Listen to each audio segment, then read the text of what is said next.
to have some fun. Hope nobody cries, but we could cry. Who knows? But want you to come over and spend some time with us. These are smart, intelligent, beautiful women. So right now, 10 seconds left. I need you to go on over to YouTube and join us.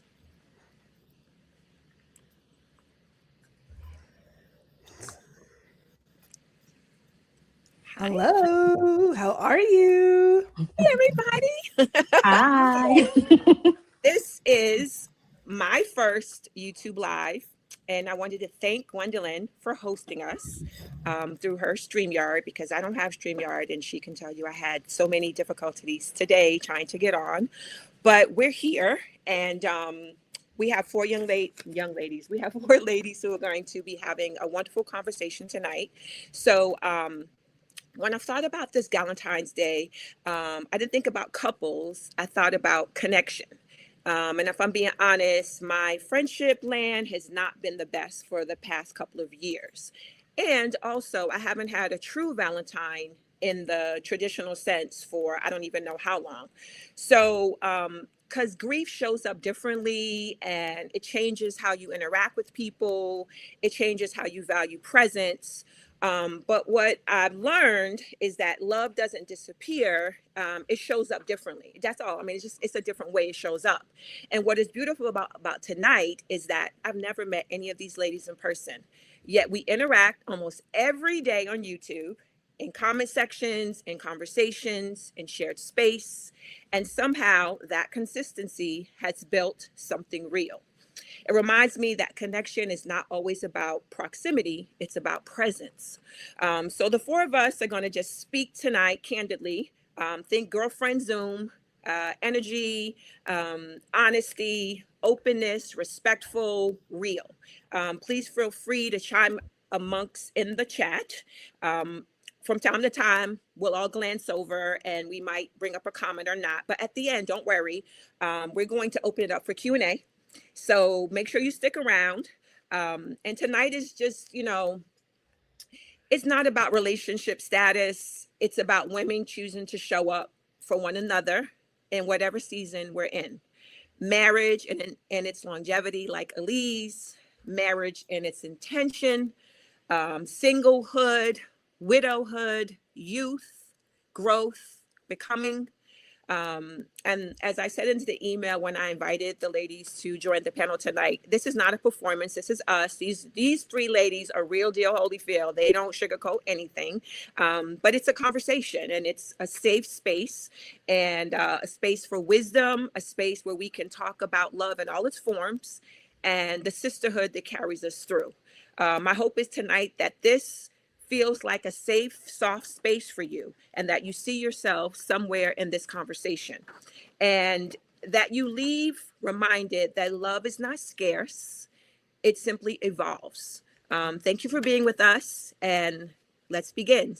So, the ladies, you can go. I want you guys to each introduce yourself and say whatever you want to say. You have minutes, so do what you need to do. Who's going to I go think first? I think Miss Elise should start off. Okay. Yeah. I've been drafted. Hello, everyone. My name is Alice Harvey Stallworth, as you all see. I um, I am a wife, mother, grandmother, married to my husband for 50 years. We've been together for almost 54.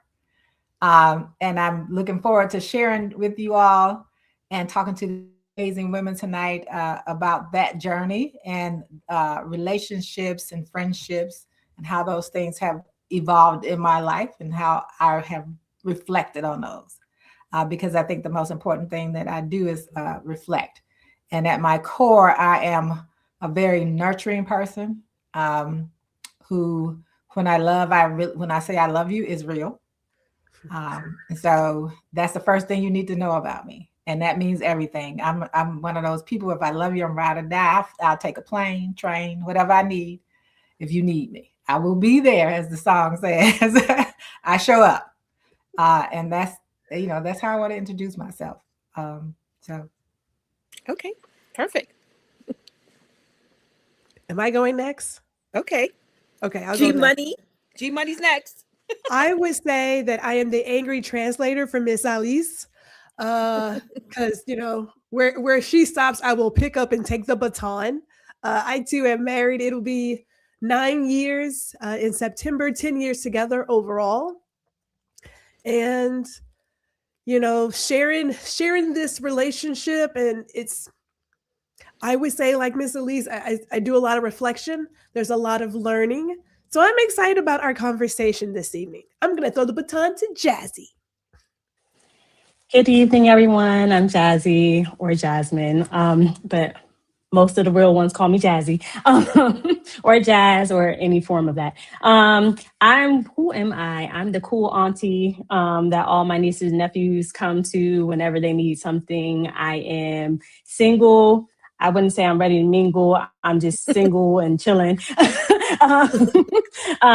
If the good Lord blesses me, then it will be. But I'm in a space where I'm just reflecting on myself, my self-worth, my loving myself in all types of energy. And I'm really excited for this conversation. And I'm just, I'm here. I was going to come on and say, hey, I'm Jazzy, and not say anything else just to mess with Lisa, but I'm not going to do that. Okay, so just real quickly, the people who are Instagram, come on over to YouTube. It's my same handle.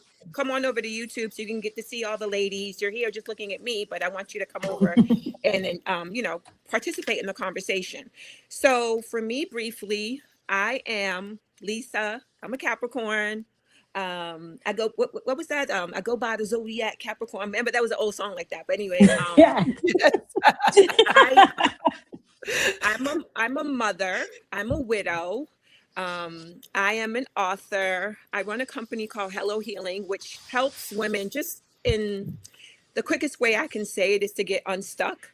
I was stuck, and I participated in things that I shouldn't have in terms of self-worth, boundaries, because those were things that I was taught that women do, and I was just following the script. But then I bumped my head a couple too many times, and I woke up. And so I decided to take my lessons and try to help other people from falling into those same pitfalls. I'm an avid traveler. I love traveling. I love fashion. I love people. Although, as I said in the opening, I found out recently or lately in the past year and a half that when you have boundaries, friendships will fall by the wayside because people really don't like boundaries. They don't like you to be confident in yourself, to know what you want. And so I'm open to new people coming to my life. Like I said, I don't know these three young ladies personally, but we talk all the time. Like, first of all, Gia and I talk for hours and hours on the phone. And the only way we get off the phone is when her husband calls her to make her get off the phone. So I'm excited. Yeah, we were talking with it. I said, hey, I want to do a Galentines thing. Do you want to do it? And then so that's how it came out. That's how this came to be. So I see the people still coming on IG. Thanks for coming over here. So now I asked the ladies to bring a beverage so we could toast this evening and then get our party started. So tonight is not about perfection. It's not about having it all figured out. It's about women choosing to show up honestly, vulnerably, and powerfully, to friendship that feels safe, to conversations that feel healing, to growth that feels intentional, to the bridges we've burned, to the women we're becoming, to the peace we are no longer willing to negotiate, and most importantly, to loving ourselves loudly, fully, and without apology. Happy Galentine's Day to us. Cheers. Yes. Cheers to that. Yes. I love it. Oh, wait. So I'm not drinking. I got lemonade in my cup. I'm pretending, So my sparkling water. You have sparkling water. At least Made fancy. I have homemade sorrel. Ooh, I love it so much. Did Yes. you put ginger in your? Yes, I put ginger, plenty of ginger in it. It's so good for you. I posted yesterday in my stories about hibiscus. I mean, obviously hibiscus leaves make the sorrel, but I make that like every day. It's so good for so many health things. So if you haven't tried it, you should try it. And what are you having, Miss Gwendolyn? I am drinking absinthe.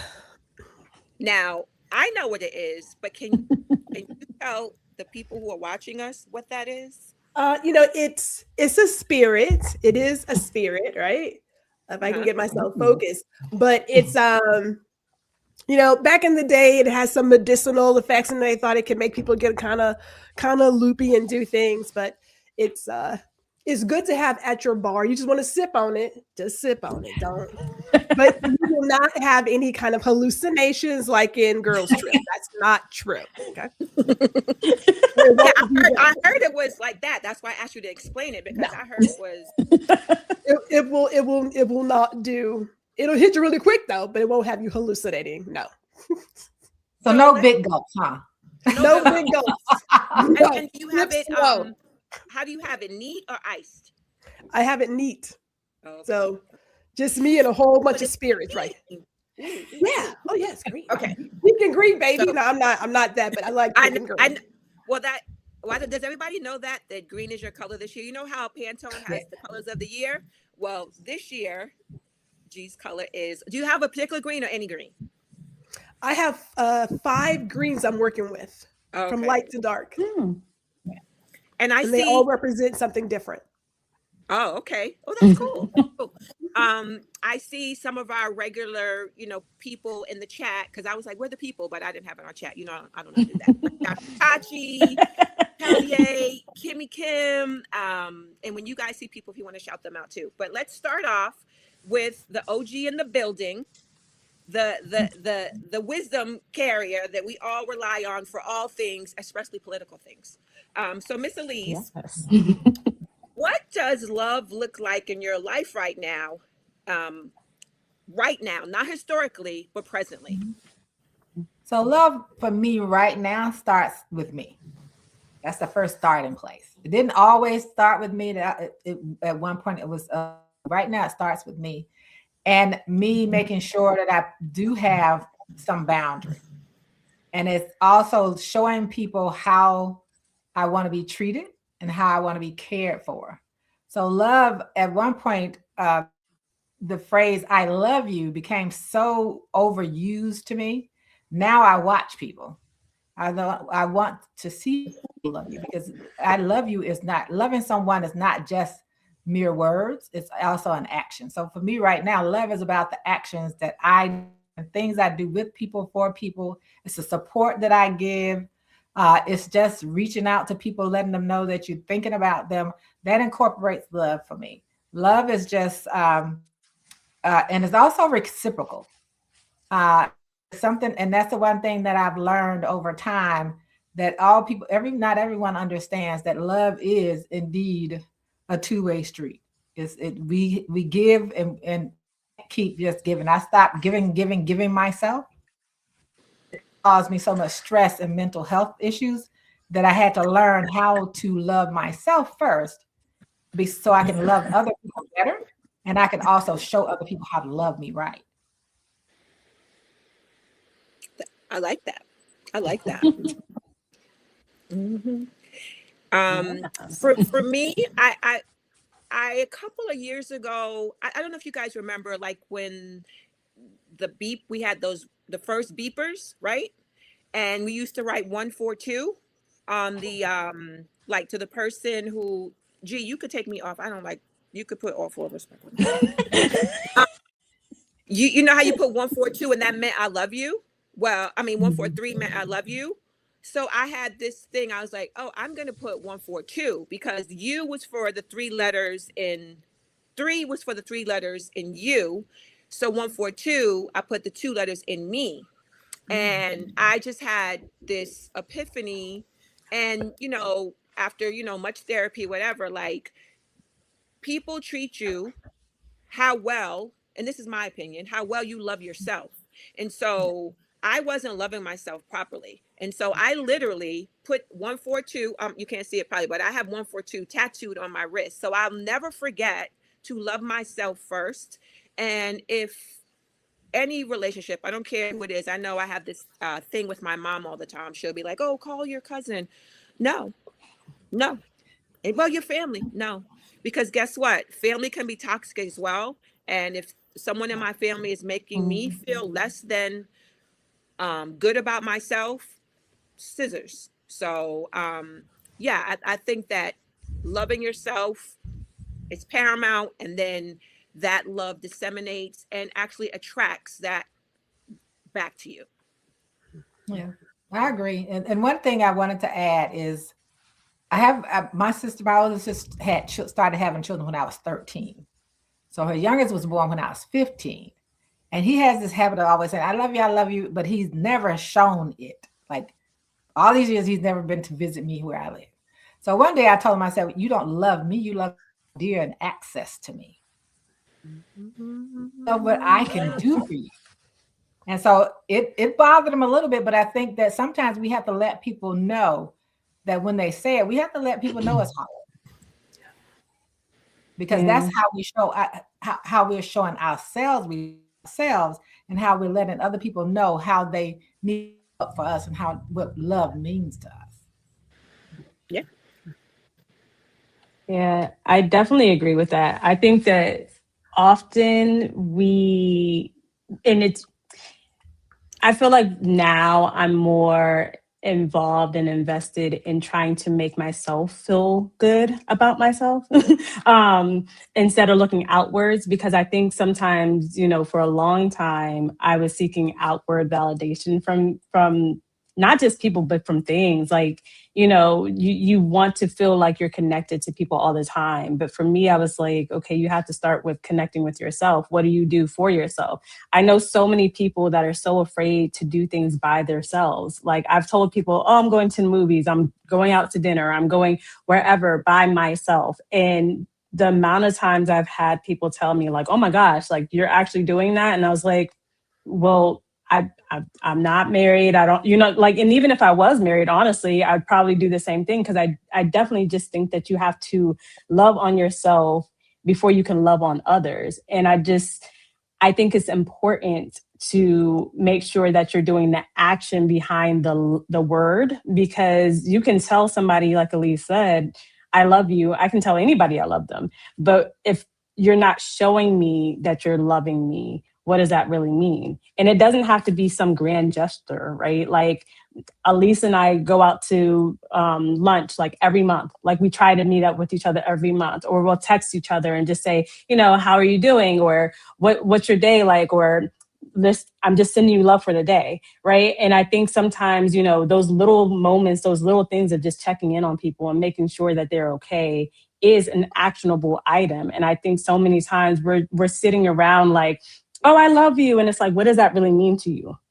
You know what I mean? Like, and a lot of people talk about boundaries, but I don't think they talk about it in a way where it's like, I have a boundary that I'm unwilling to like stop when it comes to love, because we all want to feel loved. But I think so many times we allow people into our box that don't always deserve to be there. And sometimes you have to just set up yourself to say, hey, like you're not loving me the way that I feel like you should. And it is okay to say, for my own sake, I'm okay with letting that go. And it doesn't mean you have to be rude and just be like, whatever. It's just saying like, okay, I want to love on myself so much that like, I'm not willing, like Lisa said earlier, to allow somebody to make me feel a certain way. And honestly, nobody can make you feel a certain way. It's how you're reacting to it. You know what I mean? Like what is it? 99% of the time, or like 10% of the time, it's about, what happened to you. 99% or 90% of the time is how you react to something. And I really do believe that, because there's a lot of things that people will do to you, but it's like, okay, how do I show up and love on myself despite that? And so Yeah. I think it's good to show up for yourself. Oh, wow. Now that I gotta bring that last leg in. There was a post There was a post where someone said, you need to know when to remove people from the VIP section into general admission. And I thought, you know what? I can get down with that. When I think about love and my journey in terms of loving myself, I love me some G. I actualize it, I say it out loud, I show it. And when you have that energy, it shows up for you. I do know that love is an action verb. You can say a lot of stuff, but your actions will always say so much more. But I also keep in mind, being a 70s baby, that I'm working through some deprogramming. You know, as a young Black woman from the 70s, the whole idea was being chosen by someone and preparing yourself to be chosen by someone. And God forbid, if you're not married by a certain age, you're like this old maid and you're a rotten fruit. And these are the awful messages that are still out here today. So when I talk about love and when I talk about women, I want every woman to know from a very young age that it starts with you first. You have to love you first. And when you show yourself love, it shows everybody else how to love you. Like it's a natural thing. Now, if you are a person who is piss poor in that department, that shows too. So there you go. Yeah. Can I just Yes. add also to circle back to? I also believe, because this happened to me, because I feel like I was super confident, and then I lost my husband, and then I entered into a super toxic relationship, probably on both of our sides, quite honestly. But I knew it was toxic, but I stayed. And I feel like all women, when you see that first red flag, there are others. Don't not, I'm not saying you have to leave on the first flag, but you might think about it deeply, because there are probably others behind it. And for me, I was reading something earlier and they asked the young lady, well, why did she stay so long? I was in a relationship for 10 years, and half of the time I was lying to myself that this person would get better. Let's go to therapy. But, you know, people say the things they want you to hear, you know, like, and so I would just say my advice is to definitely love yourself and work on that. Like, most, I don't know with the whole thing now with our government, but if you have health insurance, you most likely have the ability to get a therapist through your insurance. And I would recommend that you get a therapist. And although I'm, quote, a life coach, I don't call myself that. I call myself a healing strategist. But I'm not a life coach. I mean, a real therapist with a real degree, not a certification, that's going to help you. Because what people might not realize is a therapist is not going, they're not supposed to tell you the answers. They want you, they're giving you little bits and pieces for you to have the recognition yourself so you can have the epiphany. So you want to, if you decide that you want to go to therapy, and I tell this to some of my family members as well, you can interview them. And if one doesn't fit with you, get another one. You know, you can just switch out. You don't have to stay with somebody who you don't feel aligned to. But I would definitely recommend therapy. And I would definitely recommend, once you see a red flag, to maybe bounce. Yeah. And depending I how think old you are too. Depending how old you are as well. I mean, especially right. young girls. I mean, if you are older, like I'm thinking about that now. I'm older and I really don't have the patience for a red flag. Like honestly, no. Yeah. But Wait, I was what? Topic of red flags. Too, I had a post probably a couple of that's been up for years. Stop trying to change red flags to green. Right, You right, can't. If you're not cautioned, that red flag is a stop sign. It means right. stop, Full let stop. go, and move on. It's not going to change, because what you cannot do is you can never change someone else. Nope. And as you said, Lisa, one of the things that I told I told a man this one day, I said, you trained to tell women what you think they want to hear, Mm-hmm. not actually reveal who you truly are. And too many people, and that's on both. I've had men in my life do it and women in my life do it, who spend so much time in relationships trying to turn those red flags green and misery. I had a friend who lived in misery for over 30 plus years until his wife died. Then he died not without ever being really happy. That's a long time to see everything and caution and spend your time trying to make a red flag turn green when it's not. It's just red. It means stop. It doesn't take 10 of them.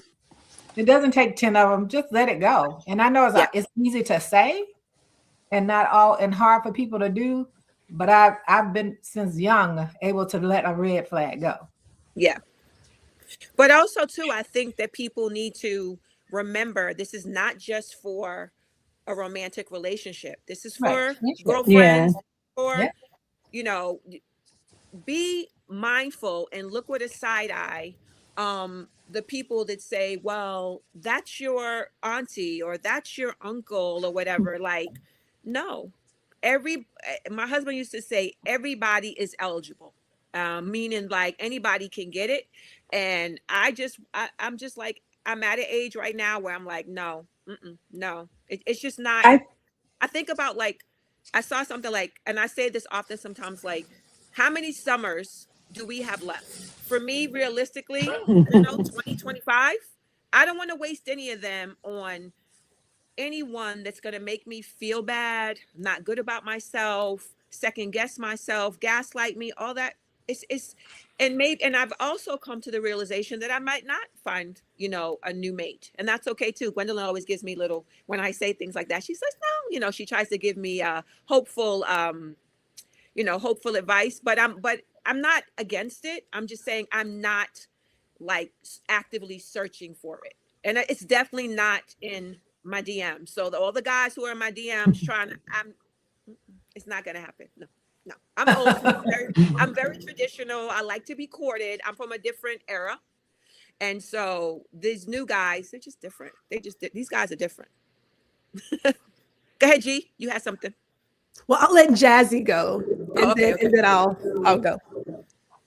I was just gonna say, when people show you who they are, believe them. That's what Maya Angelou said, right? Like I feel like sometimes because people don't want to be alone, they tolerate certain things that they normally wouldn't just because they want that companionship.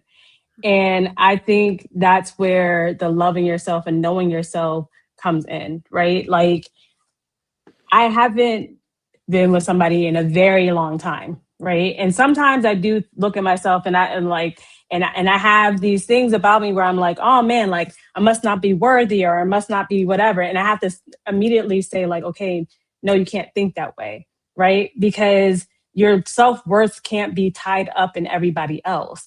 And it's very hard sometimes when you do see everybody around you having experiences that you don't have. But I also think that it's like, we sometimes want somebody around so bad that we're willing to overlook red flags. It's not that we don't see the red flags. We see the red flags. We know the red flags are there. We just ignore them because we want somebody sitting beside us. Mm-hmm. We want to say, look, I went on a vacation with Boo Bae. We want to say, like, instead of just going and having a good time by yourself, right? We're so afraid to do that. One of the best vacations I ever had was by myself. Right. And at first, I remember at the time I was like, oh my gosh, I can't believe like I'm actually going somewhere by myself. And I felt really insecure about it. The best time. Went to the beach, laid out, woke up when I wanted to, went shopping when I wanted to, had some yoga time, had whatever I wanted to do. And I think so many times we tell people like you have to have a companion in order to live your life. No, you don't. Go to the restaurant. You want to go to Ruth's Chris Steakhouse and eat whatever, go ahead and do it. If you want to go to Morton's or wherever the experience is, you can do it by yourself. Don't be afraid to. And I think so many times we tell women especially like, okay, your worth is tied up in some kind of man. And it's like, no, it's not. No, there's nothing wrong with you if you're 40 and you don't have a spouse, right? Like there's nothing wrong with you. And I need us to stop allowing the red flags to stick and be willing to look at ourselves in the mirror and say, it's okay to be by myself and do and experience things by myself. And then try to find a community elsewhere, right? Like Lisa said at the beginning of this, most of us on the screen have never met in person, right? Like, but yet we have community every single day. And I think that's something that's special, right? You don't have to bond yourself to somebody just because they're right next to you. You can have experiences in life with people that are not around you every single day. And I just need us to understand, like, community is out there. And I'm not going to say it's not. There are times, like, I have my moments. I'm not going to lie and sit here and say I'm happy all the time to be alone. I would be lying. Over the weekend, I was like, dang, man, I wish somebody was here to watch this movie with me. Like I genuinely felt like that. And I had my little moment. And I was like, okay, but you're still watching the movie, so you're fine. Granted, I fell asleep, but whatever. But, you just have to find that space and, like, be okay with it. Sit with yourself for a second and let yourself feel those emotions, but don't let that emotion overcome you. Be okay. Because I always tell people, I much rather be by myself and feeling whatever kind of way than to be with somebody feeling sad and upset because they just flung like verbally abused me in some way, right? Or even if it's not that, right? Even if it's not verbally abusive, right? Just dealing with things that you wouldn't normally tolerate if it wasn't for this person. You don't need to sit in that. And I think so often we sit in these moments and we say, well, we have to, because if they're not here, all the rest of these guys on these dating apps are trash. Stop saying that. I mean, some of them are, but at the same time, like, you know what I mean? Like, not everybody is trash, right? Not everybody. And also, like, and I'm talking to myself here, if you want to go find somebody, like, granted, you got to get out the house. I'm notorious. I don't like going out. I go out sometimes, but I will stay in my house with my fluffy socks on forever if I could. Like, I'm fine, but I have to be realistic with myself in that. So yeah, you just have to have fun and experience, but stop allowing society to tell you that you're unworthy because you don't have these things and these people by your side. You're not unworthy. You're a beautiful person. No matter what you look like, no matter if you look in the mirror every day and say, I'm ugly. No, you're not. Stop saying that to yourself. You know what I mean? Like, you have to show up for yourself, even when you don't want to. So, yeah. I will say about the red flags, the messages from society. This society does not value being an individual, especially for women. The whole idea is if you're not partnered up by a certain time, i.e., before you get out of college, then you got problems. But the fact of the matter is, we are our whole self. And when we think about some of those messages, like, I understand that we are all of age, but studies have been shown to tell us that there are young women already experiencing the impact of these red flags. He only hits you because he loves you. Right? And so you're like, okay, well, he just hit me and he just said this to me. So that's gotta be love, right? So it doesn't have to be that we're older and we notice red flags. We want young women, we want the little girls, we want everyone to recognize the red flags in all relationships, be it your family members, be it romantic, be it platonic. It's there. It's definitely there. Now, I am a loner. Gwendolyn's a loner. So I don't mind being by myself. Lived in New York City, had a damn great time. Because if you want to be a single person, New York City's got the most single people. At the exact same time, though, as you mentioned, you can find community. You don't, it doesn't have to be a partnership. And when we talk about relationships, I understand that, again, this society believes in marriage, but what is it for you? Is it that we live together, or is it that you have a house and I have a house and we meet in the middle? Like, you get to decide what that looks like. That's for you to choose. I know we're given values as a child, but at a certain point when you become yourself, you get to decide whatever it is that you want to do for your life. You just have to go out and get it. Like, you got to grab that bull by the horns and ride that bitch. You know what I'm saying? You know what I think too? I always travel alone. I actually prefer it than groups. But what I find that is people try to gaslight you, strangers, maybe friends too. Um, why are you traveling alone? Well, I mean, I literally had someone one time when I traveled ask me, was I working? I'm like, what do you mean? She thought I was like, there for a sugar daddy or something. I'm like, no. She goes, why would you travel alone? I love it. Like Jazzy said, you can do whatever you want to or do nothing. You can lay in your bed all day and get room service, or you could go out and do excursions. Now, you have to be smart about doing excursions. But, when I went to Mexico and I wanted to go to some of the cenotes, I literally hired someone to drive me around all day and go to the cenotes with me. So I was always protected with a man. I got the person from my hotel. It wasn't somebody that I, picked up on the street. My hotel secured the person for me. But I think every woman should definitely travel by themselves. It's so it's first of all, it's a reset. It gives you it lets you learn yourself so much, and things that no matter what age you are, you could be 65 and you can be like, wow, I didn't know that I liked so and so or so and so. It's very eye opening, and I would definitely suggest that you take a solo trip. But I don't know about a cruise though, because they be throwing people off the side. So I don't know, but maybe something. It takes a lot to fall off the ship. It takes a lot. People who are falling off the ship is like, what are you doing? Standing on the rail? What are you doing? I made that joke because whoever is the people who are watching us, Gwendolyn is like, she loves cruises, and have you ever been on a cruise when someone fell off, Gwendolyn?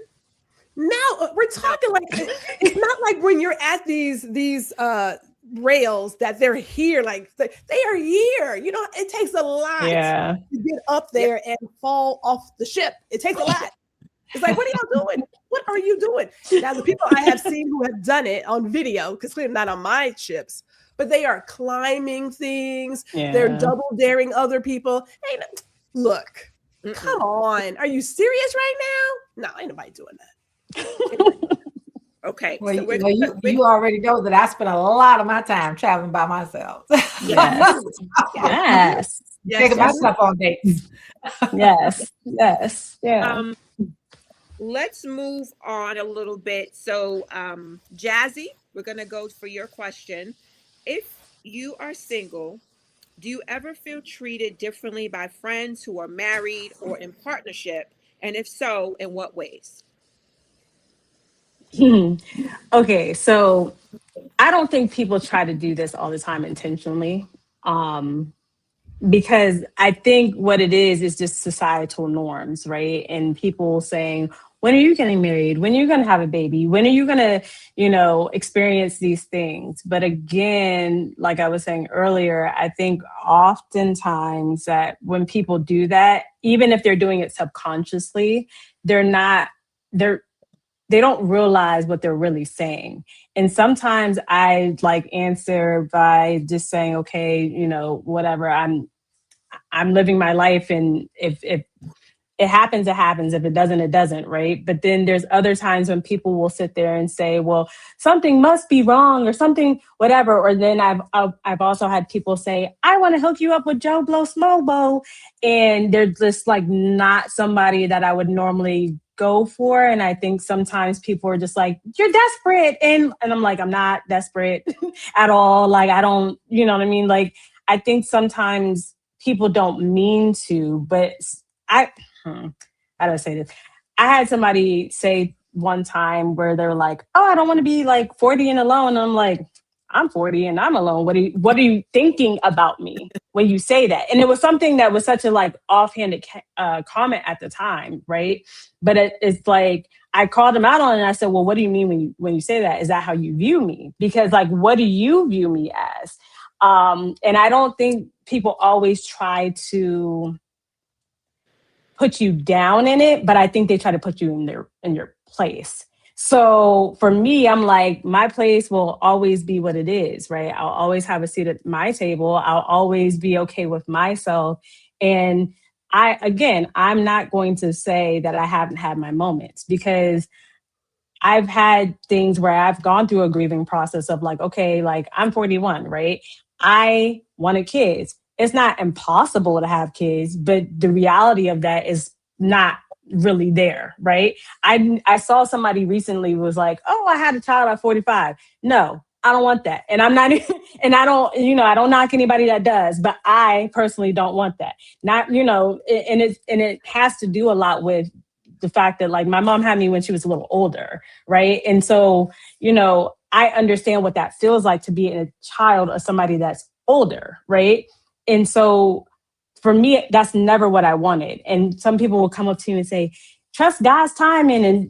And sometimes it's like, yeah, I know you're trying to be encouraging, but like, that's not encouraging in some ways, right? Because then you see the other side of it where it's like, everybody's always kind of like, God answered all my prayers and you must not be praying hard. And it's like, what are we saying here? Like, so I just think that sometimes people unknowingly say and do things to try to belittle. And I kind of think it was kind of what like Gwendolyn said earlier, where it's unlearning what we were taught as children, the Cinderella effect of like, you're going to get that glass slipper and this guy is going to come up to you and he's going to, sure, it may happen. And I'm never going to say never, right? But what I am going to say is if it doesn't happen, I still have to live my life and be okay with me.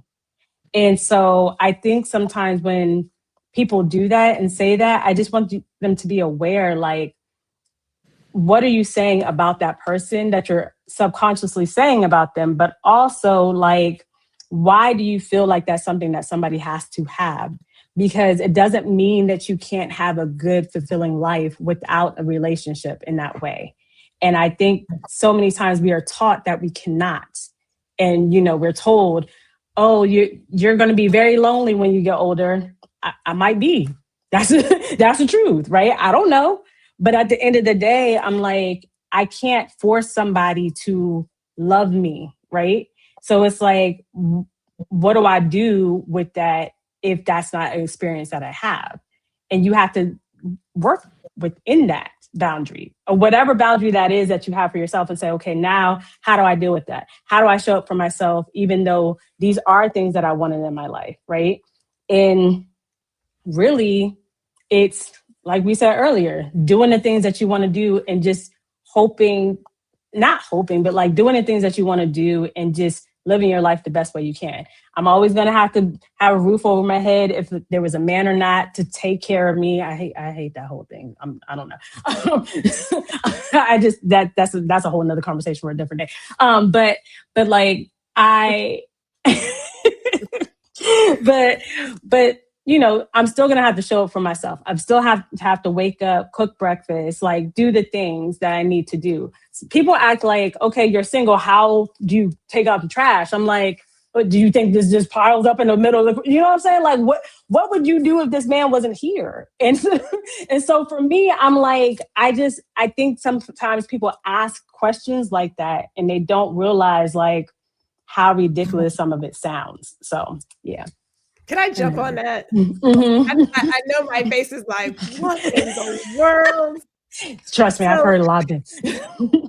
So I will say this. I will say, as a person who didn't get married till I was 42, people do tend to see those who are single as having so much more time, not having anyone looking for them. It's like, where you're single, you can work later. You can do a 4-week trip away from your home and your loved one because you're not married. Right? This society puts a lot of heavy emphasis on marriage. And I think it's great. I am married. I get it. However, I go back to humans just need other good humans.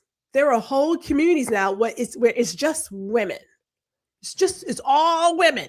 It's not a man in sight. Right? And people are happy and they're at home.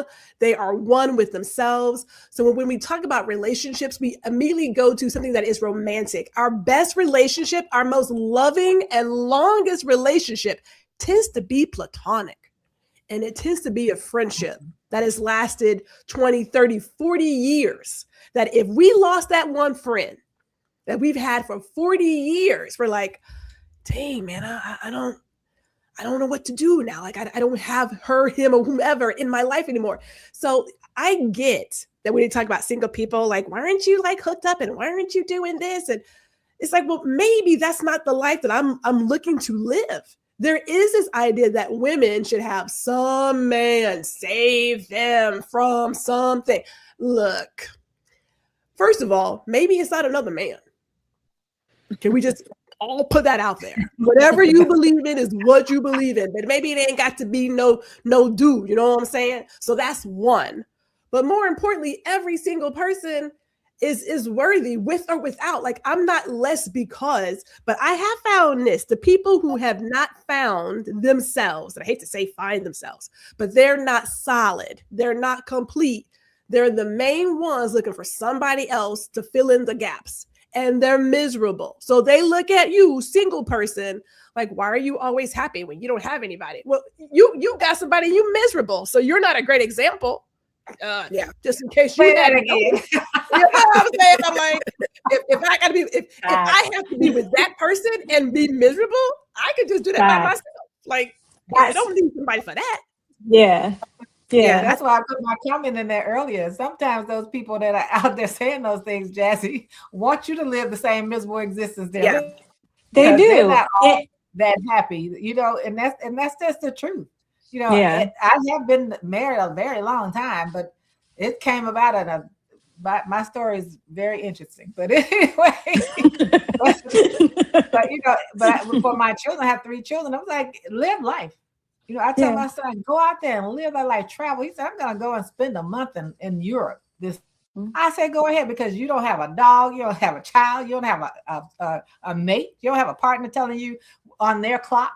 You don't have any of that. Live that life. You know, even as a married person, you got to live your life too.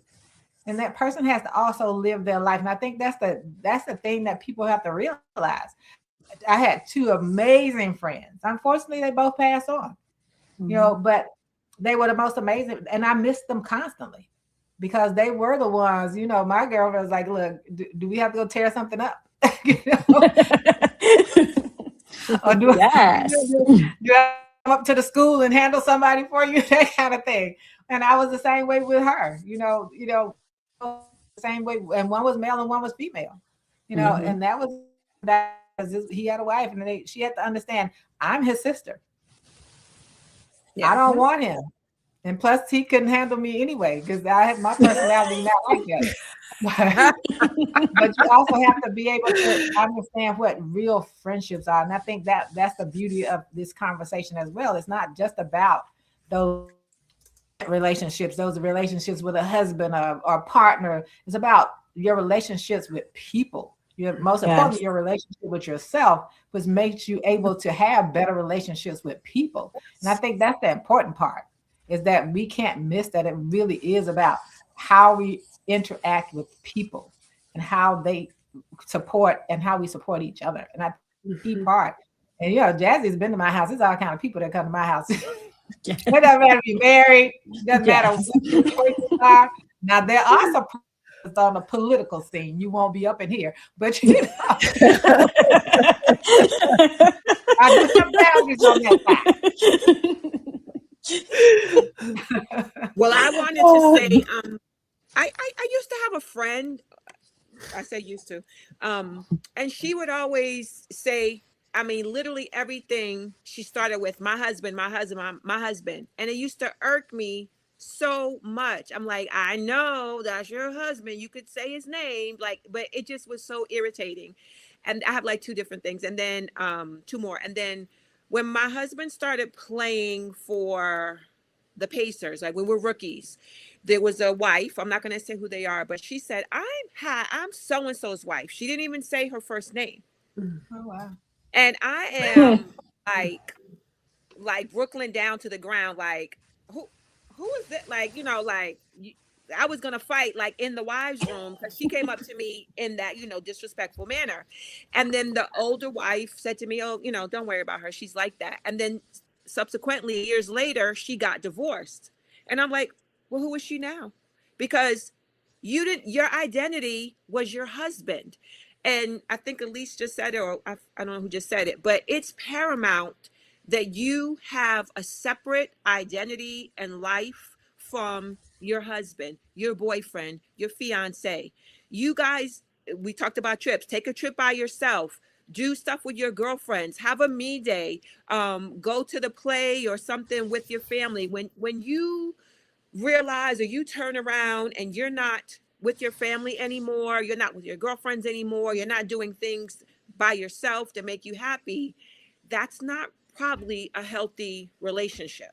And so I would say try to do things alone.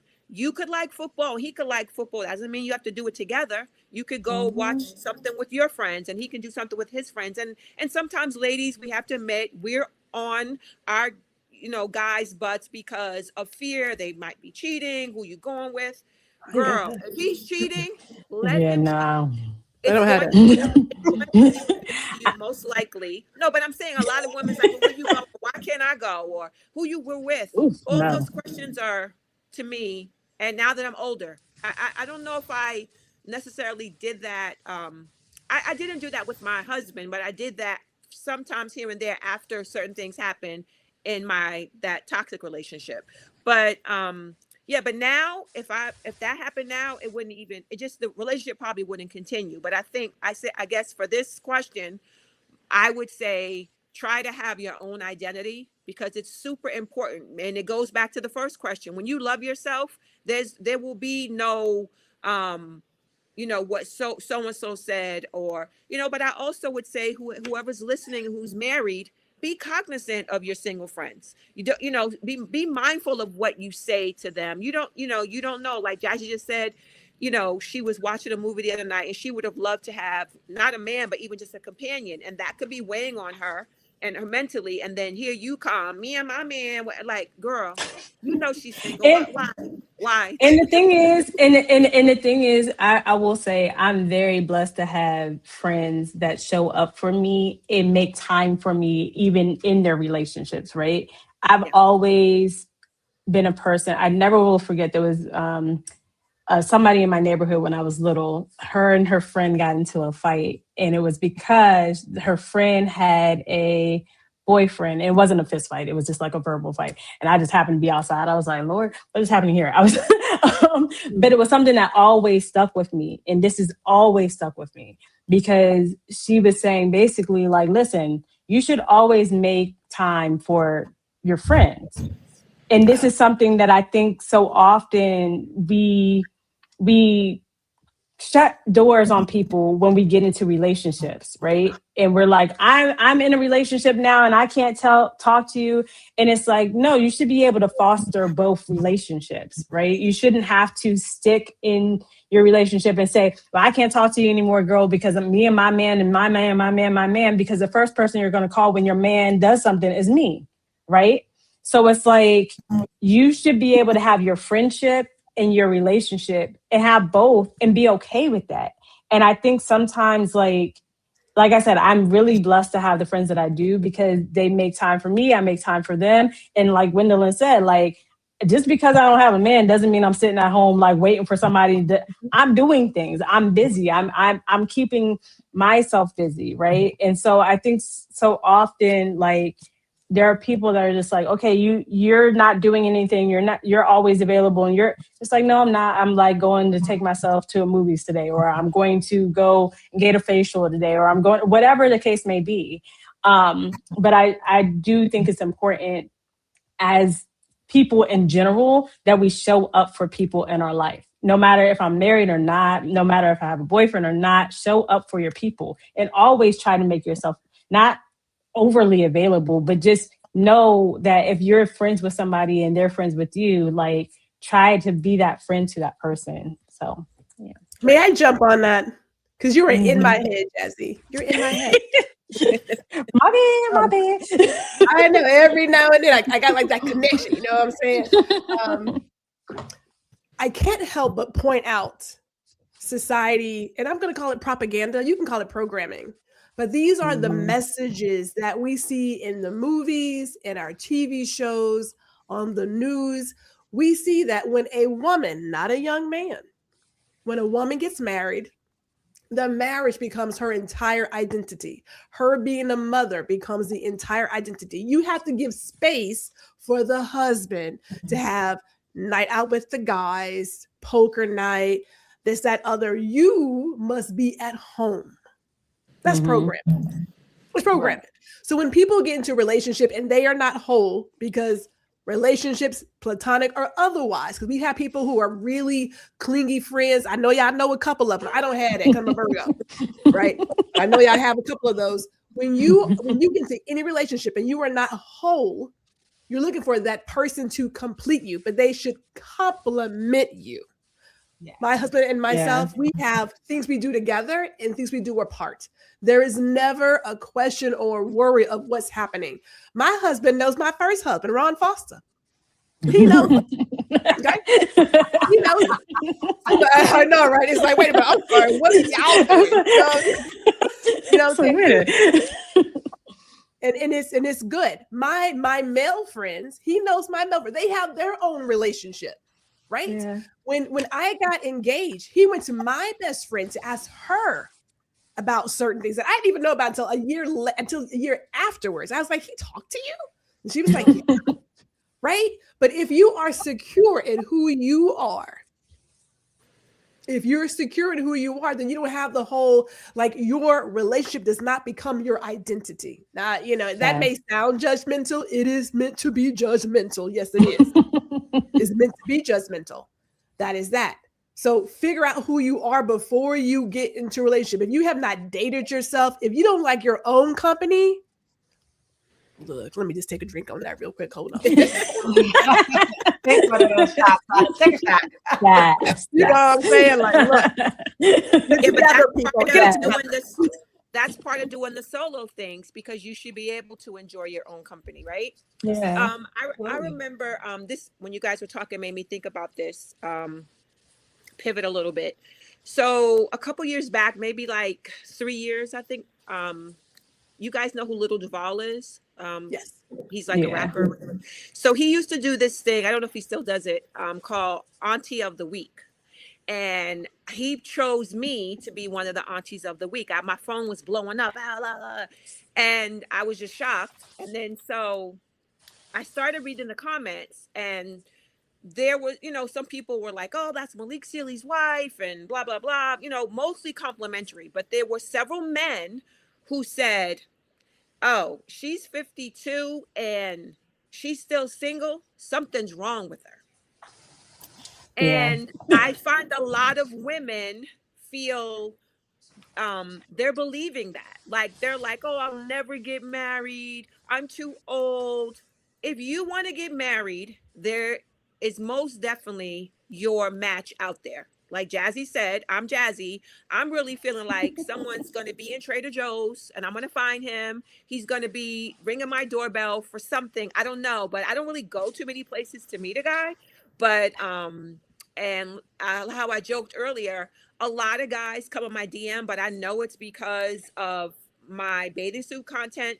You know, but that's not that person. Those kind of guys is not the guy for me. So I've just, you know, ignore those kind of guys. But I also was just so bothered that these people were like, something must be wrong with me because I'm at this big age and I'm, you know, not married or in a relationship. And then a couple other people wrote, her husband died in a car accident. So then the guy wrote, oh, I didn't know, I'm sorry.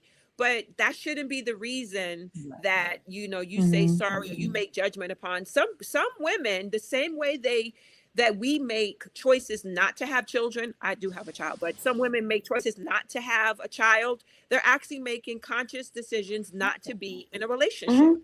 And that's okay. I'm one of them at this point. Like I said, I'm not really searching. If somebody comes around, that's great, but I'm super content. And I've been alone for so long that I don't know how I would be in a relationship. Like, I don't have to ask anyone for anything.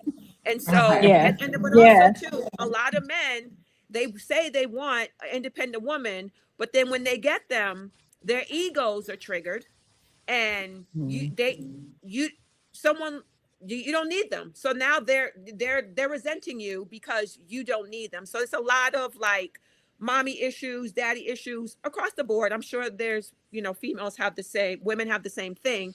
But I saw this video today, and the young lady said that if your standards aren't high enough, then they have to be high, because the person is who you're going to marry is only one person you're going to marry. So you have to have the ultimate utmost, well, not, I'm not saying you can get divorced, but I'm saying you're vying for one spot in that time. I saw his face, Lord have mercy. I see what Ron talking about with them faces. No, what I'm saying, in that moment, I'm sure people can have multiple marriages. I'm saying in the moment when you are thinking you're dating and you're dating for marriage, you're dating for one person.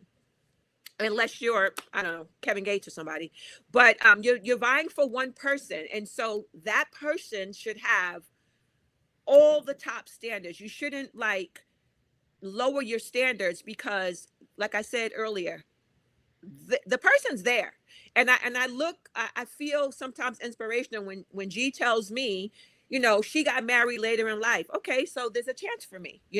She's younger than me, but I mean, in terms of like, she wasn't 22, they weren't high school sweethearts.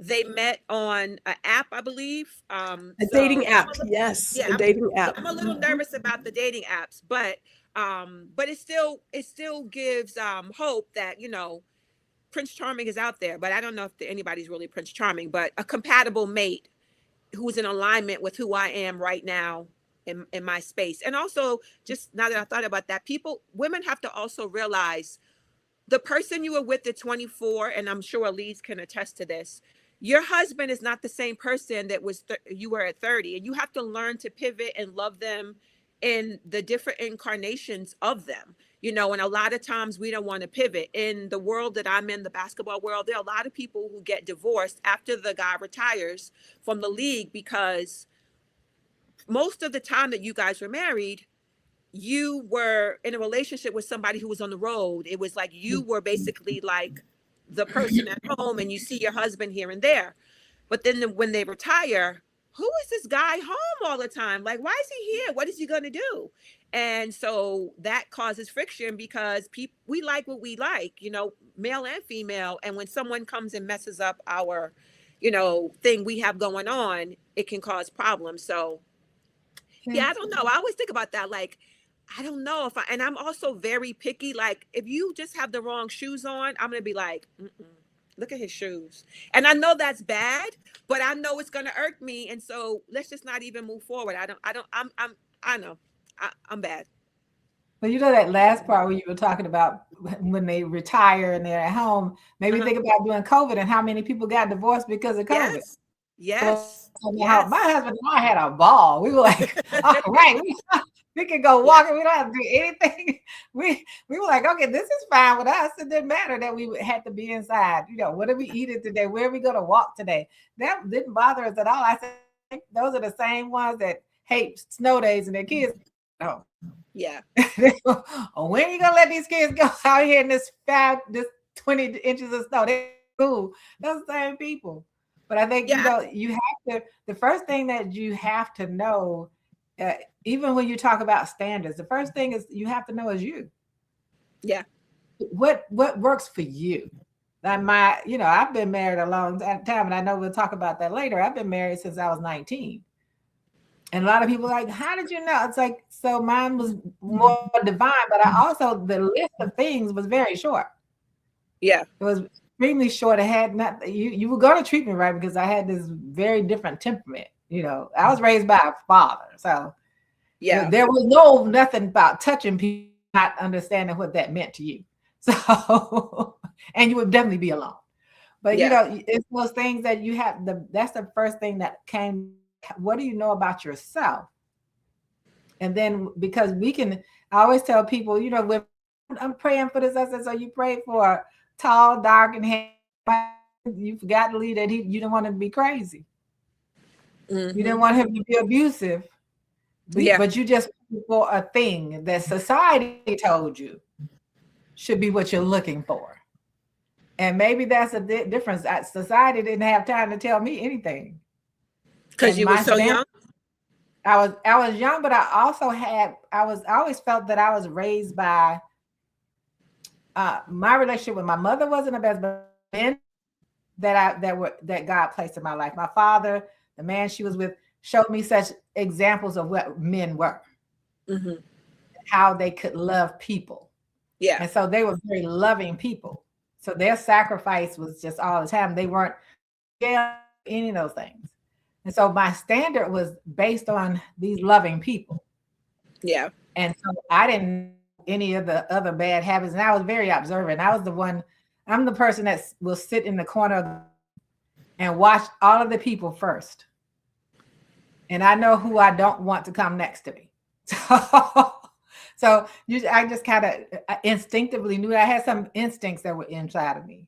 Yeah. So I could tell things. But I think the biggest thing was knowing what I could and could not live with, which is a question I asked my niece. She's single now. My kids blame me for it. They said she's still single at her age now because you talked to her before she got married. She was all set to get married.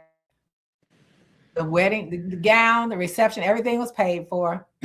And we talked one day, and she was telling me these little things that bothered her. Like, I went outside and he said this. My sister called and he said this. And I said, so my question, I have only one question. Can you live with that for the rest of your life? Yeah. Can you live with that for your rest of your life? You know what controlling looks like? Yeah. Can you live with that for the rest of your life? She decided no. And I said, because you know what? On your wedding day, we can have lunch. so on her wedding day, because her father had paid for the reception, we had lunch. Her former fiance was there. All the family was there. We had lunch. Because my thing was, I didn't tell her what to do. Mm-hmm. Ask her what could she live with. Mm-hmm. Asked several people and they have had to sit and think. And I used to do wedding cakes. And I would tell brides this. We always used to tell brides this. I said, don't start anything just because you think that's what you're supposed to do. Mm-hmm. If that's not something you want to do for the rest of your life.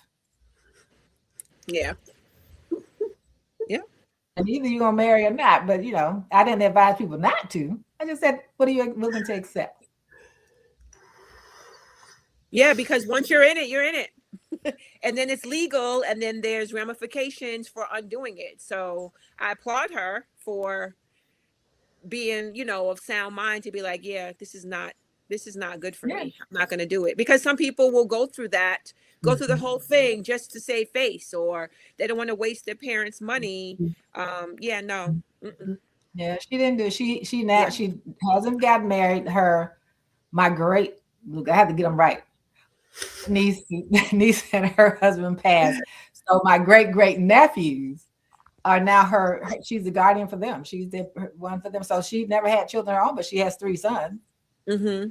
Your children can come to you in different ways as well. But yes. She didn't look at it as a flaw in her. She looked at it as that's an absolutely good thing to think about. And now I can reflect on all of these things that he's doing. What is it going to be? Because your life changes when you say I do. Yeah. Yeah. Life changes with the word I do. And it's not just actually you and him. It's now 2 families with so many people, even before you have children. It's just like normally, there's probably families, bride and grooms that don't have family, but for the most part, 2 big families are getting together. And so, let's make that a question. It wasn't on our list of questions, but so this could be someone in just a regular relationship, not married as well. But what would you do if you were married and your mother-in-law was just the biggest, what's the word? B, and your husband was not really believing that happened? Would you call your girlfriend, your sister friend, and tell her what's going on? Or would you feel a little bit guarded, embarrassed that you're going through this? Would you lean on your girlfriend when you were having trouble with your mate, whether husband, fiance, or boyfriend or girlfriend? Anybody could take it. Well, I don't have a mother-in-law. I don't have a mother-in-law. Granny has already passed on anything. And where we are now, granted, we did get married older. And I do believe because we got married older and we knew ourselves, there's a difference in how we approach anything. I mean, there is the hot dog incident, right? That everybody kind of knows about now. But other than that, like there really hasn't been any issues. But if I was to have any problems, I would probably call my mother because she's a minister. I'd probably call her. I don't know if I wouldn't probably go to like a girlfriend or something. I would seek somebody who could give me some really good guidance. And that's for everybody, that depends on who you see as being a reliable resource.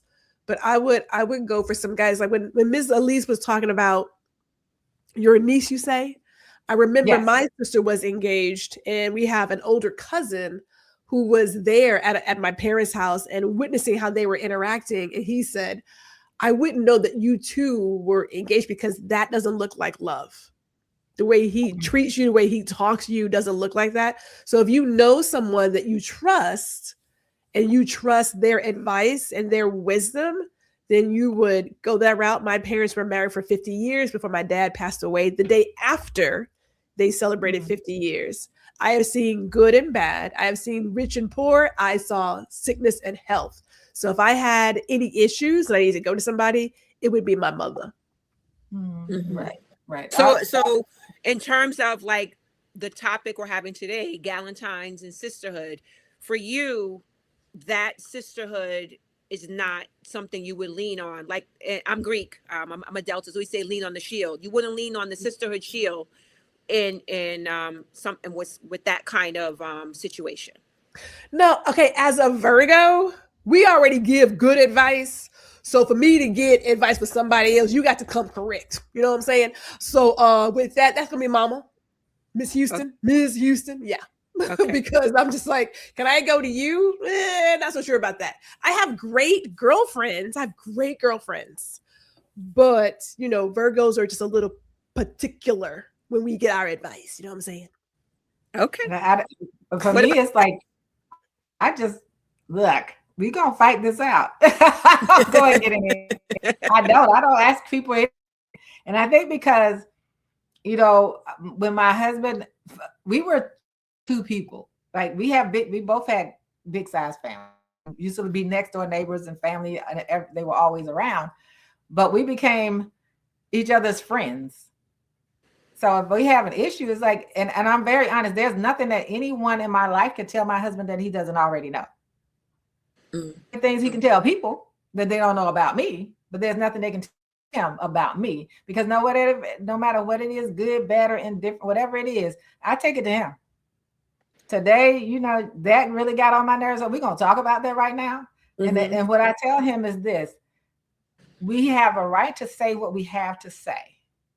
We also have to feel the way we're going to feel about it. And I promise one of us will break and we can talk about it. We can talk it over. And it may take him long because it takes him a longer time to process than me, because I'm the hot-headed one. He's more, my husband is, woof, he's Mr. Zen. I'm telling you, he is Zen. If you ever meet him, you're like, wow, he's like, yeah, he's very quiet.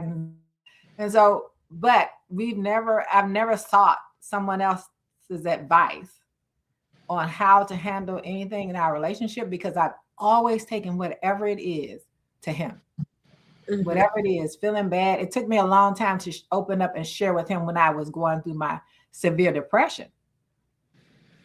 To live and not die. I've shared that with him.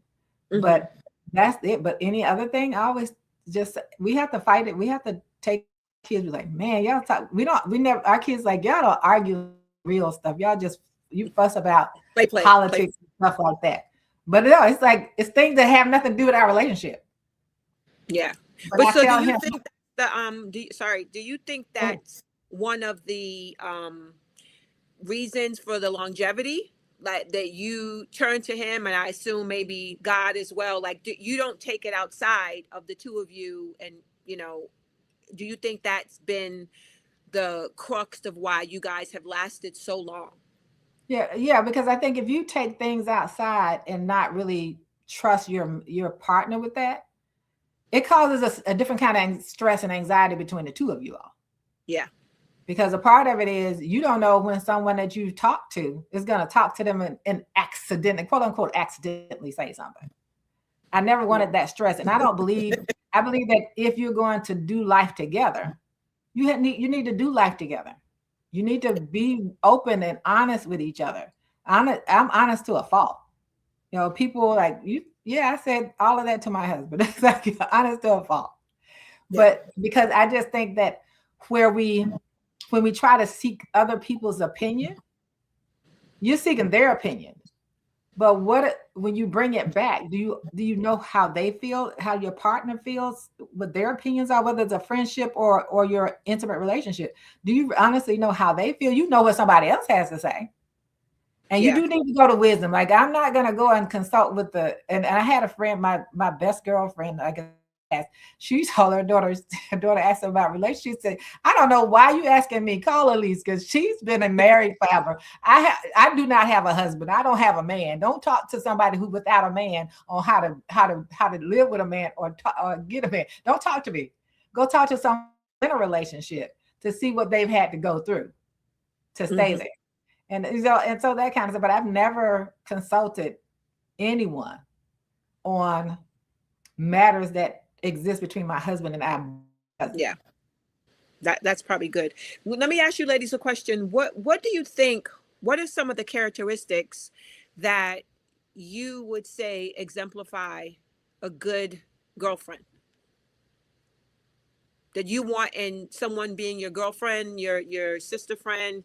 What are some things that you look for, or not even look, but when you meet someone and you recognize these things, you know that person will probably end up being a good friend to you? Ooh, I should probably go last. All right, I'll go first because Virgos be doing some things. Okay, so real talk. Yeah, these Virgos. I know my son is one.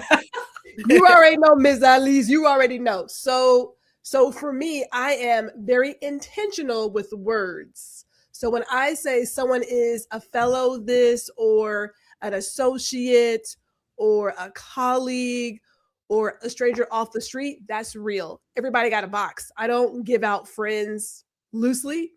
As my mama said, everybody ain't your friend. So no, that does not. It doesn't just happen because, oh my God, my friend's like, no. So for me to grow a relationship, friendship, it's a relationship, right? I'm looking for trust. I'm looking for honesty, integrity, and character. If there is a couple of red flags, it's like, you probably gonna be in that box and stay in that box. It's hard to get out the box with Virgo. Just gonna put it out there for you. It is hard for us to forget. Like, we'll forgive some stuff. You ain't getting out that box though. We're not gonna do that. But if there is, I will say this. So my best friend, we are almost like 40 years, like 30 some years in. Was there a time where we had to break apart to come back together? Yes, but that was love. Love said, I love you enough for us to go away, take care of our stuff, and then come back together as adults and have a conversation and know and learn each other again. Because we were growing as young women, right? And I could have easily said, I am done with you, but I love her. I love that woman. There are other women where I have had some issues and I was like, but I love that woman. And because I love her, I want to go back and figure it out and make this relationship work. So trust, honesty, integrity, character. And we do work on our communication, right? Because we got to talk about what it is that got us to this point. I want to get out in the open. I want you to share your feelings. I'm going to share my feelings. But I look for that when I am meeting people. But I am also side-eyeing every single person who comes in. I'm like, you ain't got your 90 days yet. So. Gwendolyn, it's so funny. Still on probation. It's funny. Gwendolyn, my son is a Virgo, but my son also, when his friends meet me, and I say something, he said, now you know where I get this from. I'm a Gemini. He was like, Geminis have, I said, look, I have one. I am consistent. I am look, there's no, she's going to tell you this today and tomorrow something different. No. All of the things that Gwendolyn said are extremely important to me. Extremely important to me. I've had people especially in the last few years, we call ourselves friends. And I tell my kids, I said, there are associates out there in the world. They're not your friends, they're associates. And you don't know them well enough to call them your friend. So, you talk to me, you're talking every day, and then you decide to attack me at my character. Now we drawing lines. And so there's no box. They're not in a box. They don't exist. Out. They're just out. I'm not because I'm not coming to the box, back to the box. That box is already at Goodwill. I'm not coming back for it.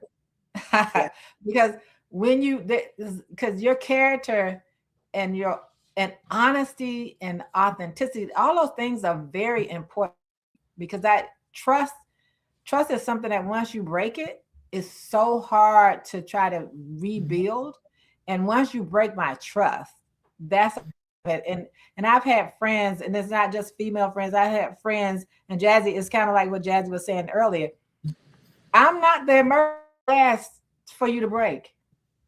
I replaced the glass with plexiglass. Now it's unbreakable.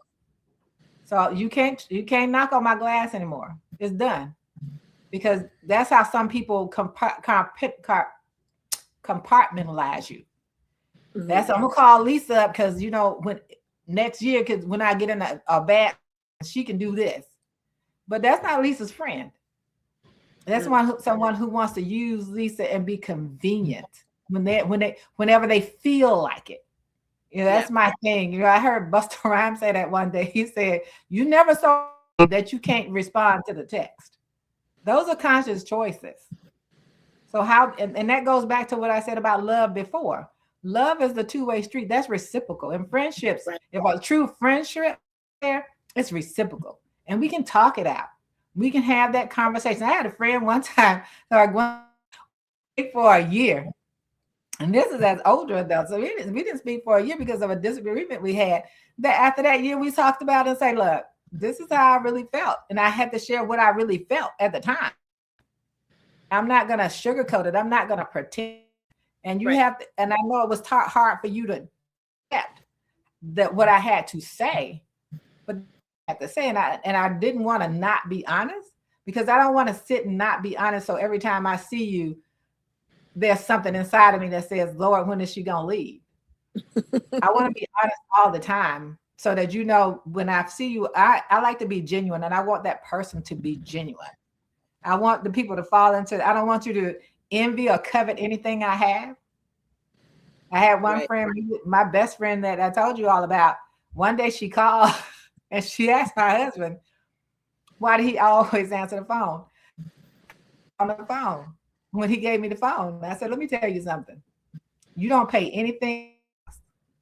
And don't you ever in life again call and address my husband that way. Until you understand, don't call my house. I'll call you. Because I have to show you not only how to respect me, but how to respect my household. Right. And we had to deal with that. And we got back together, got ourselves together. And we remained the closest of friends until she was no longer here.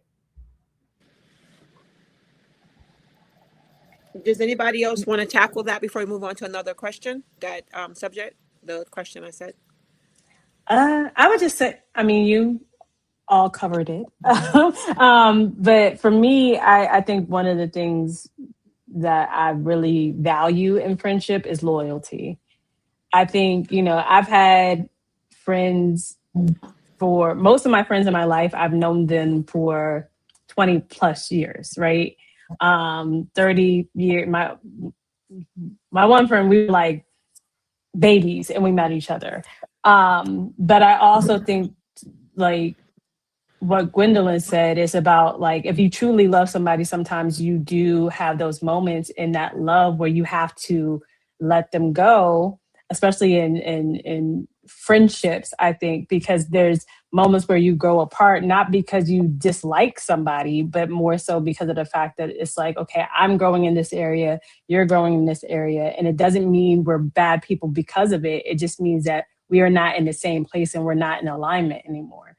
And I don't think that's a bad thing. But loyalty, honesty, being able to communicate openly with my friends, that's something that I value above anything else. Like you all said, like I think a lot of people use friend very loosely. I don't have a lot of friends. I have a lot of associates, but I don't have a lot of friends. You know what I mean? And for me, it's like I know, that I want to communicate with you, you want to communicate with me, and we both make space for each other. And it's okay to make that space for each other. And it's okay to say, hey, that sounds silly. Like my friends are very honest with me and I'm very honest with them. I remember I was talking to my friend the other day and I was like, hey, that sounds stupid. Like, and I was like, and this is why, like, you know what I mean? And some people, when you're not in their life for a long time or they don't know you, they're like, oh my gosh, that's harsh. And it's like, no, we know each other enough to say that sounds ridiculous. And then like, come back together and say, okay, I see where you're coming from. And we don't always agree. Like, I don't always agree with my friends and they don't always agree with me, right? It's not about being agreement buddies. It's about being real with each other and having honest conversations with each other and being able to really support one another in a way that we can uplift each other. I've never, and it's weird, like I don't like when people are friends with somebody because they want what they have, right? Like, I think that's the weirdest thing in the world to me. Because for me, I'm like, hey, like, that's their life, right? That's not my life. I'm proud of you, right? But I know people, and I've seen it firsthand, where people will come into somebody's life and because you have access to things, they will want the same access that you have. And I'm like, yeah, I don't want any of that, right? And there's people in a certain kind of world where there's a lot of fake people around them, and I'm like, oh, I don't want that, right? So I just think for me, it's about loyalty and being real and honest with the people that love you, because real friends will be honest with you and tell you the things that you don't always want to hear. You know what I mean? And I think sometimes what happens is because we don't want to hear it, we're like, I'm getting rid of this person, right? And we're so quick to do that. But it's like, no, that person is being a friend to you. And I think we just have to value that in a person, and I'm blessed that my friends and I have that communication. And like I said, we don't always agree, and we'll sit in the phone and be like, that sounds crazy, or like, you know what I mean? But I'm very happy that we can have that conversation with each other and not make it like a whole big thing. There's people that I've known every year, on our birthday, on Christmas, on Thanksgiving, on Easter. We will text each other, how you doing? Love you, happy, whatever it is. And then we will not talk until those days. But I know that if I see any one of them, we can sit down at a table and act like we have seen each other every single day. And you know what I mean? Like, so I appreciate that. So yeah, that's what friendship means to me. I would say, well, everything that you guys said, but also for me, and I've had a couple of friendships that have spiraled out when people misinterpret your intentions, like, or if they don't, like, if you know me and you're my friend, then you know my intention for you is nothing but good. And so when they take that to be something else, I'm like, do you know me? Like, I wouldn't be your friend if I was in competition with you, if I wanted to say mean things to you. So that's something that I don't like. And I like for people, uh, girlfriends, to let both of us let each other be who we are. I have a slick tongue. I will say, and slick meaning, if I don't like the pants you got on, I'm like, girl, where you get them pants from? Like, like, I will say that, and but not meaning anything bad, because I'm telling you what everybody's gonna say when we get to the party. I'm just telling you right now, you probably need to change. Like, and so I'm very honest, and a lot of people can't take that, my honesty, which is, I mean, I can't be anything other than me. And the other thing I would say is support. I've talked with Gwendolyn about this 5,001 times. Um, it I would like friends, girlfriends, guy friends to show up um when you need them. And unfortunately, that's not the case. People show up kind of when they think you're on the come up, or maybe like Elise said, they want something. They see where you're going, but they're coming. They weren't there when you were struggling. And so, and even sometimes, like for me, I have an online business, all kinds of things, entrepreneurial spirit. And everybody can buy something, right? But I see people like wishing, Beyonce happy birthday, or like, you don't know her. She never even posts online. She's never going to see that.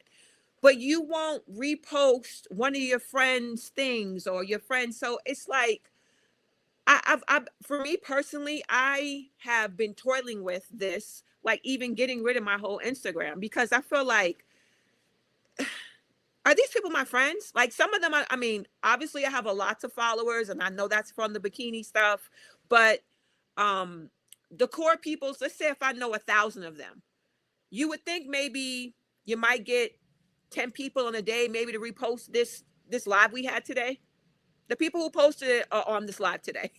You know what I mean? So it's just like, I don't know. I wish that I could find, and it's so weird because then you have, well, I sometimes have like, and I'm sure I'm not the only one, but you see other friend groups posting things, and they seem so like in tune to each other, and they're doing this and that. And I'm like, God, can you just send me a couple of ladies like that? Because where they at? Because I always get the Fruit Loops. And my son always says to me, you collect all your friends, you collect misfits. And I was like, maybe, because I always feel like I'm going to help them. I can help them. I can help do this. And now I'm not that anymore. Like, I can't help. I really can't help anymore. I can barely help myself. So I gotta, move on. But I think that, yeah, I would like to have, so when I see someone that shows up, I'll just tell something personal. The other 2 weeks ago, it was the anniversary. It was my husband's birthday. Obviously, I don't know who came in late, but my husband passed away, and Gwendolyn just sent me a text. Hey, I was just checking on you. See how you doing? How you feeling? How's your mental? And I didn't even think of that, because I think I said something else. Oh, I'm good, girl. I'm just doing this and this. But she literally just sent a text to check to see how I was. I never met this lady a day in my life.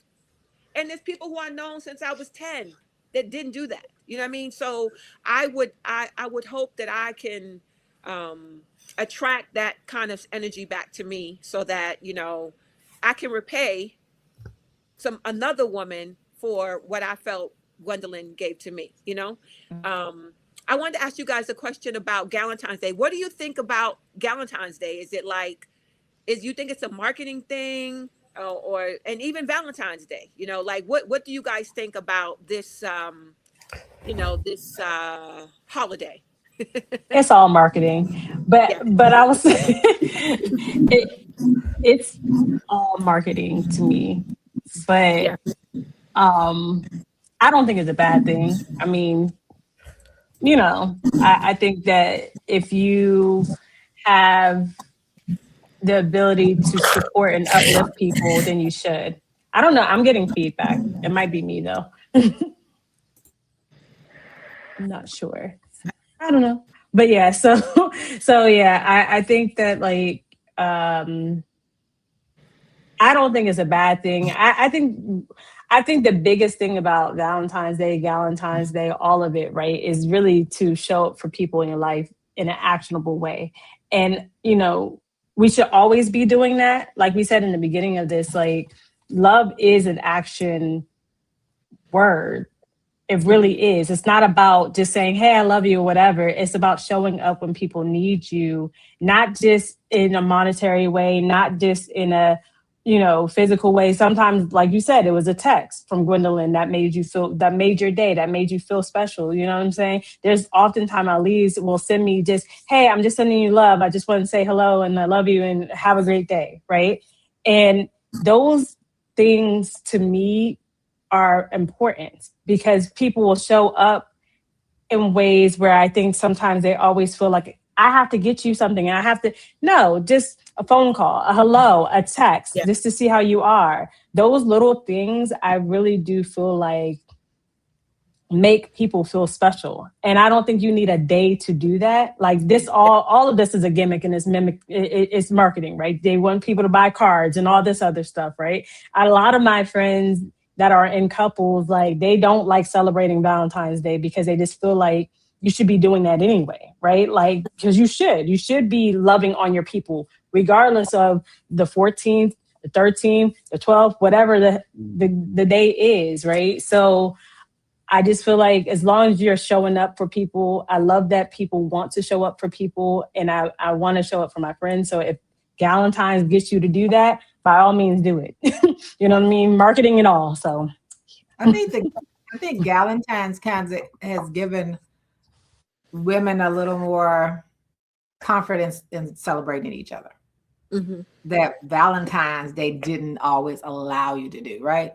It was Right. always specific. We got to be in this couple thing to do this Valentine. It was always, the best thing for my relationship. I'm allergic to chocolate, so you didn't have to worry about buying me candy, that kind of thing. And the celebration all the time.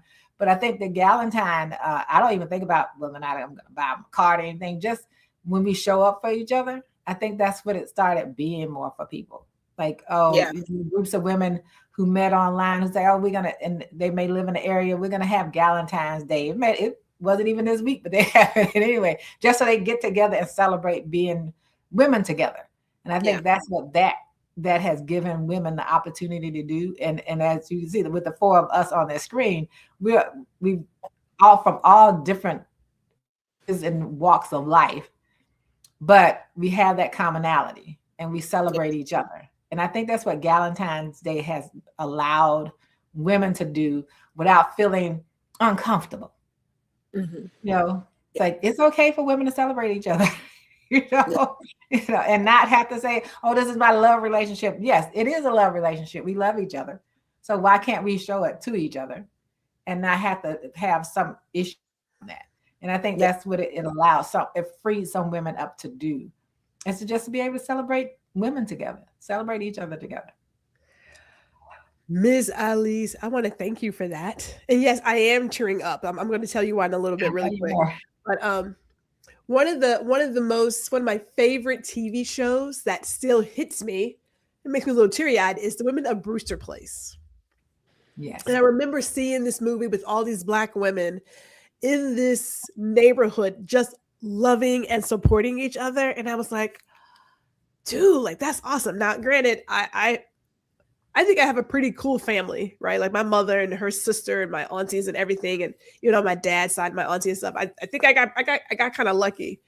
So I've seen that love, but to see that kind of love with the variety of relationships that was shown on The Women of Brewster Place, I was like, man, could I ever have that kind of relationship in real life? And the answer is yes. The answer is yes.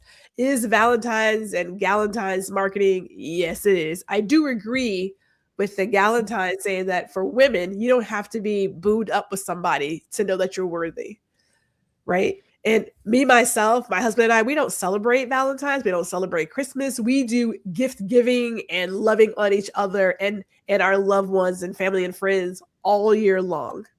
We do it all year long. So I think it's great to have it to remind people. But if you are actively loving your family, friends, and loved ones, and I know how I feel about death. I talk about death all the time. It's like a library. You check out a book, you got to turn that book back in at some point. So today is now. Tomorrow's not promised. So be present. But when we have let go of our loved ones and we put them back on the shelf, that grief, we have moments. Sometimes we're like there, and other moments we're like, ugh.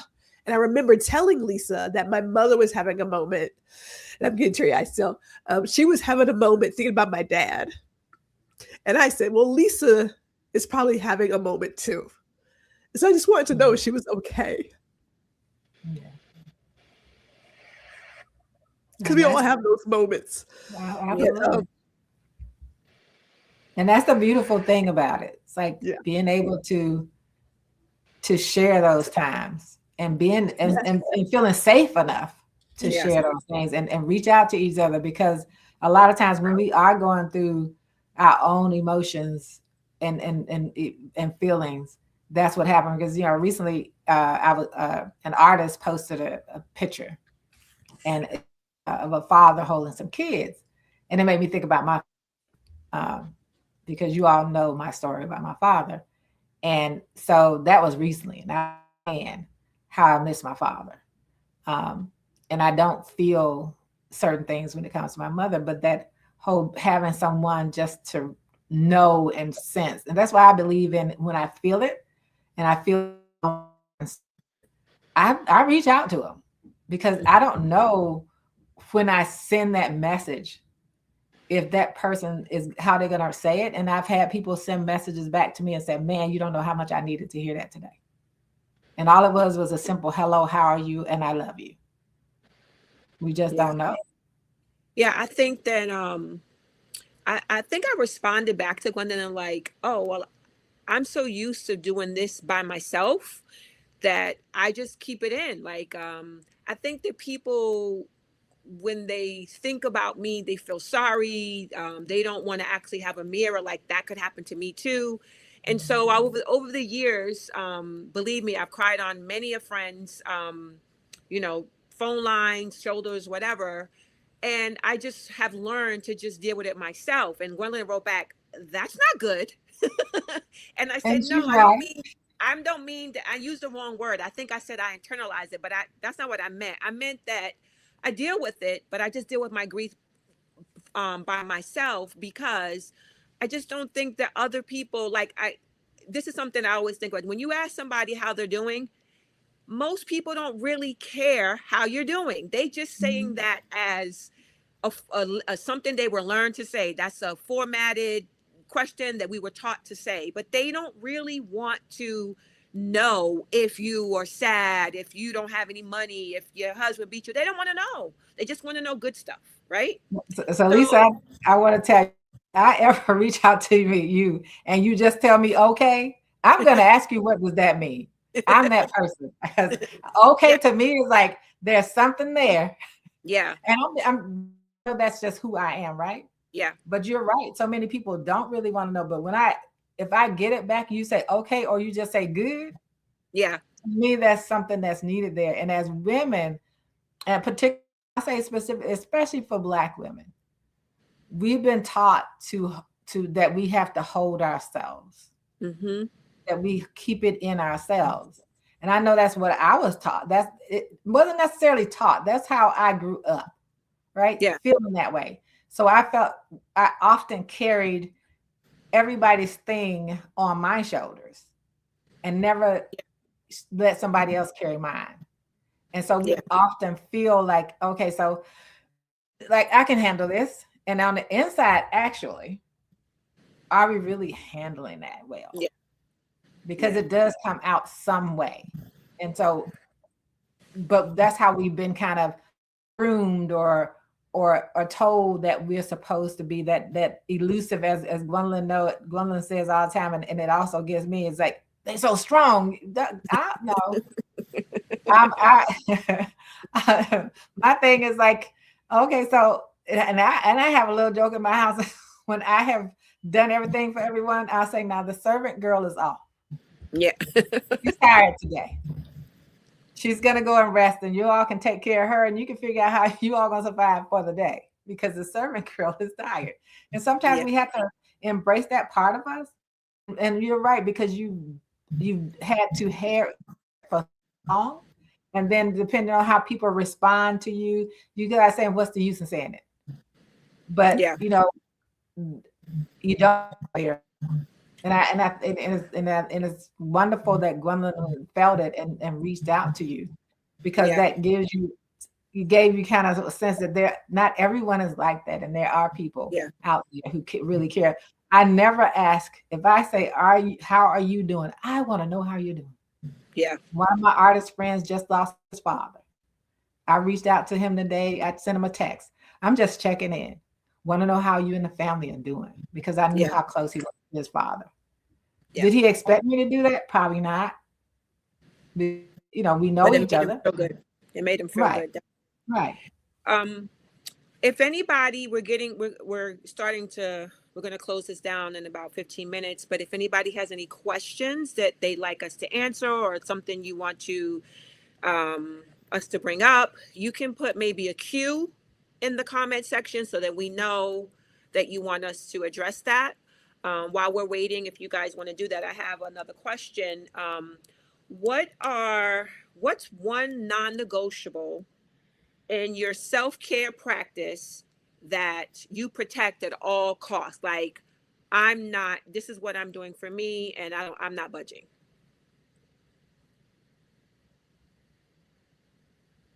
For me, I'll say it's travel. I I don't know if you guys saw my story, but I just bought like this piggy bank that um you can't open it. It's like a box, and it won't open until you bash it with a hammer.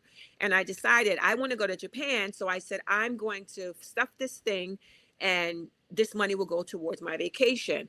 And so for me, traveling is something that I totally love, and I just would not, if I was in, another thing, I wish we could have like a two-part of this thing, but I was in a relationship. I've always been a traveler, and I was in a relationship that I did not travel for 10 years because the person I was with didn't have a passport, money, blah, blah, blah, blah, blah. And so I took on that and didn't go anywhere either because, and I remember when my son was little, we would go everywhere for spring break. And he said, "Where are we going for spring break?" I'm like, "Well, we're not going because so and so doesn't, doesn't have the passport." He said, my son, and he was little, he said, "Well, he can just stay home. We can still go."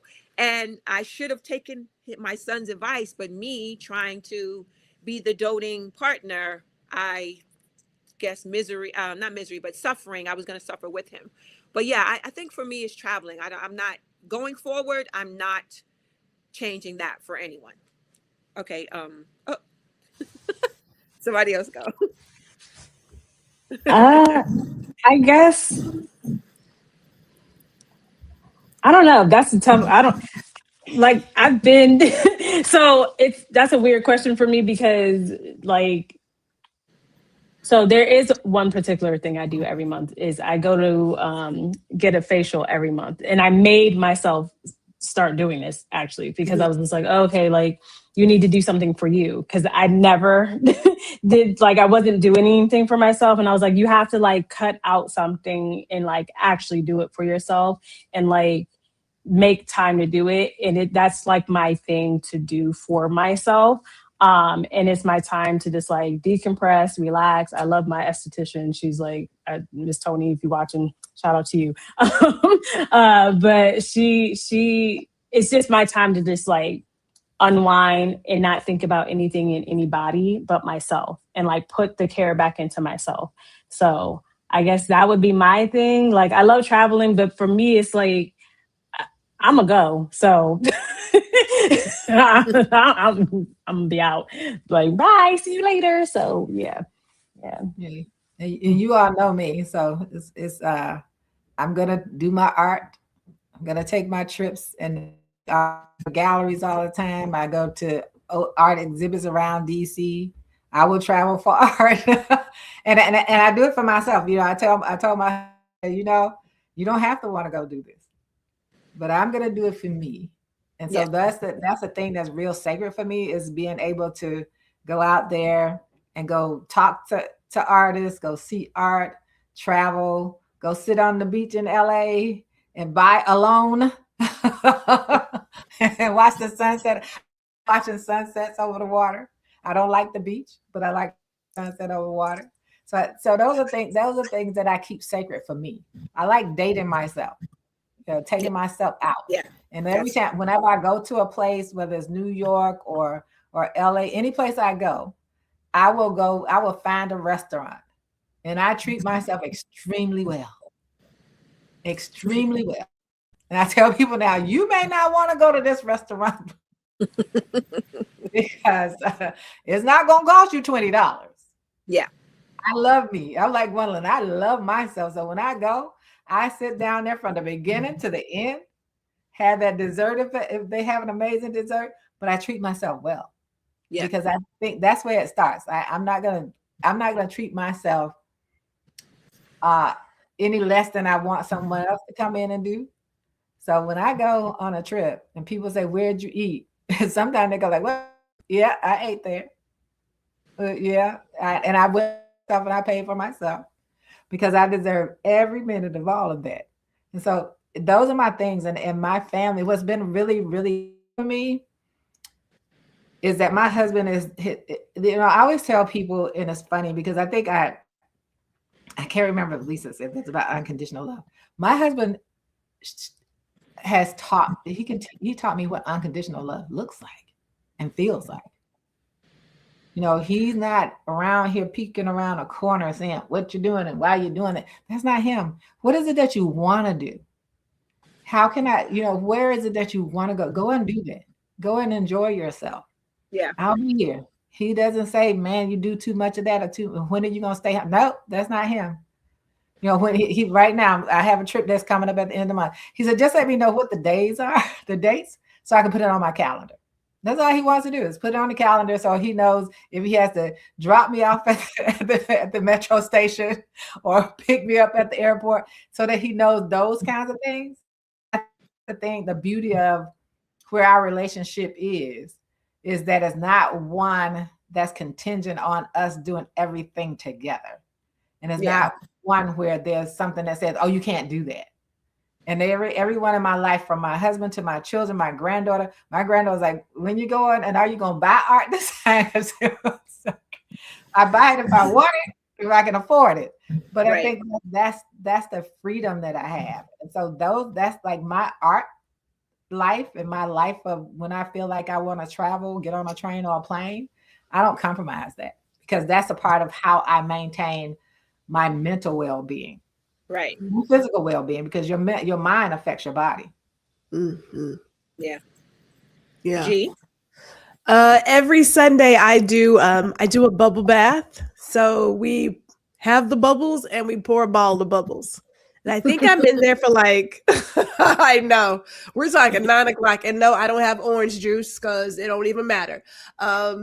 We're talking maybe an hour to 2 hours. I kind of become a prune, but it's just my time to just relax. I put on my little music, sometimes some meditation music, and I'm there. That's my time. And I'm not rushed out. Sometimes I get like a little snack while I'm in there soaking. So yeah. Yeah, that's how I I start my week. That's how I start the week. Every single night. I feel like that is I mean, when I go to my mom's, I really feel stressed out because my bath is really a way for me to reset. And it's just quiet. You're in there. I love a steaming bath. If I'm having a glass of wine, I don't always do, but I might have a cup of tea, whatever. I play music like Gwendolyn, and I just chill until the water starts getting a little cold. I'm like, okay, it's time to get out, but I'll stay in there. And I literally can't wait. If I'm out all day, I'm like, oh, I can't wait to get in the bath. It's just a perfect way to end the day and then restart. I don't see any questions. I'm not sure. Can I tell you? Okay, go ahead. Can I tell you something that really started me thinking about that years ago? Heather Headley has a song called "Me Time."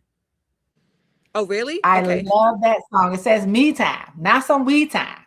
Yeah. But "Me Time." And Yes. I used to play songs for my kids, my students, when I taught. And I started listening to that song, and I was like, "Yeah, I get it. I have to have me time." Yeah. And that's so.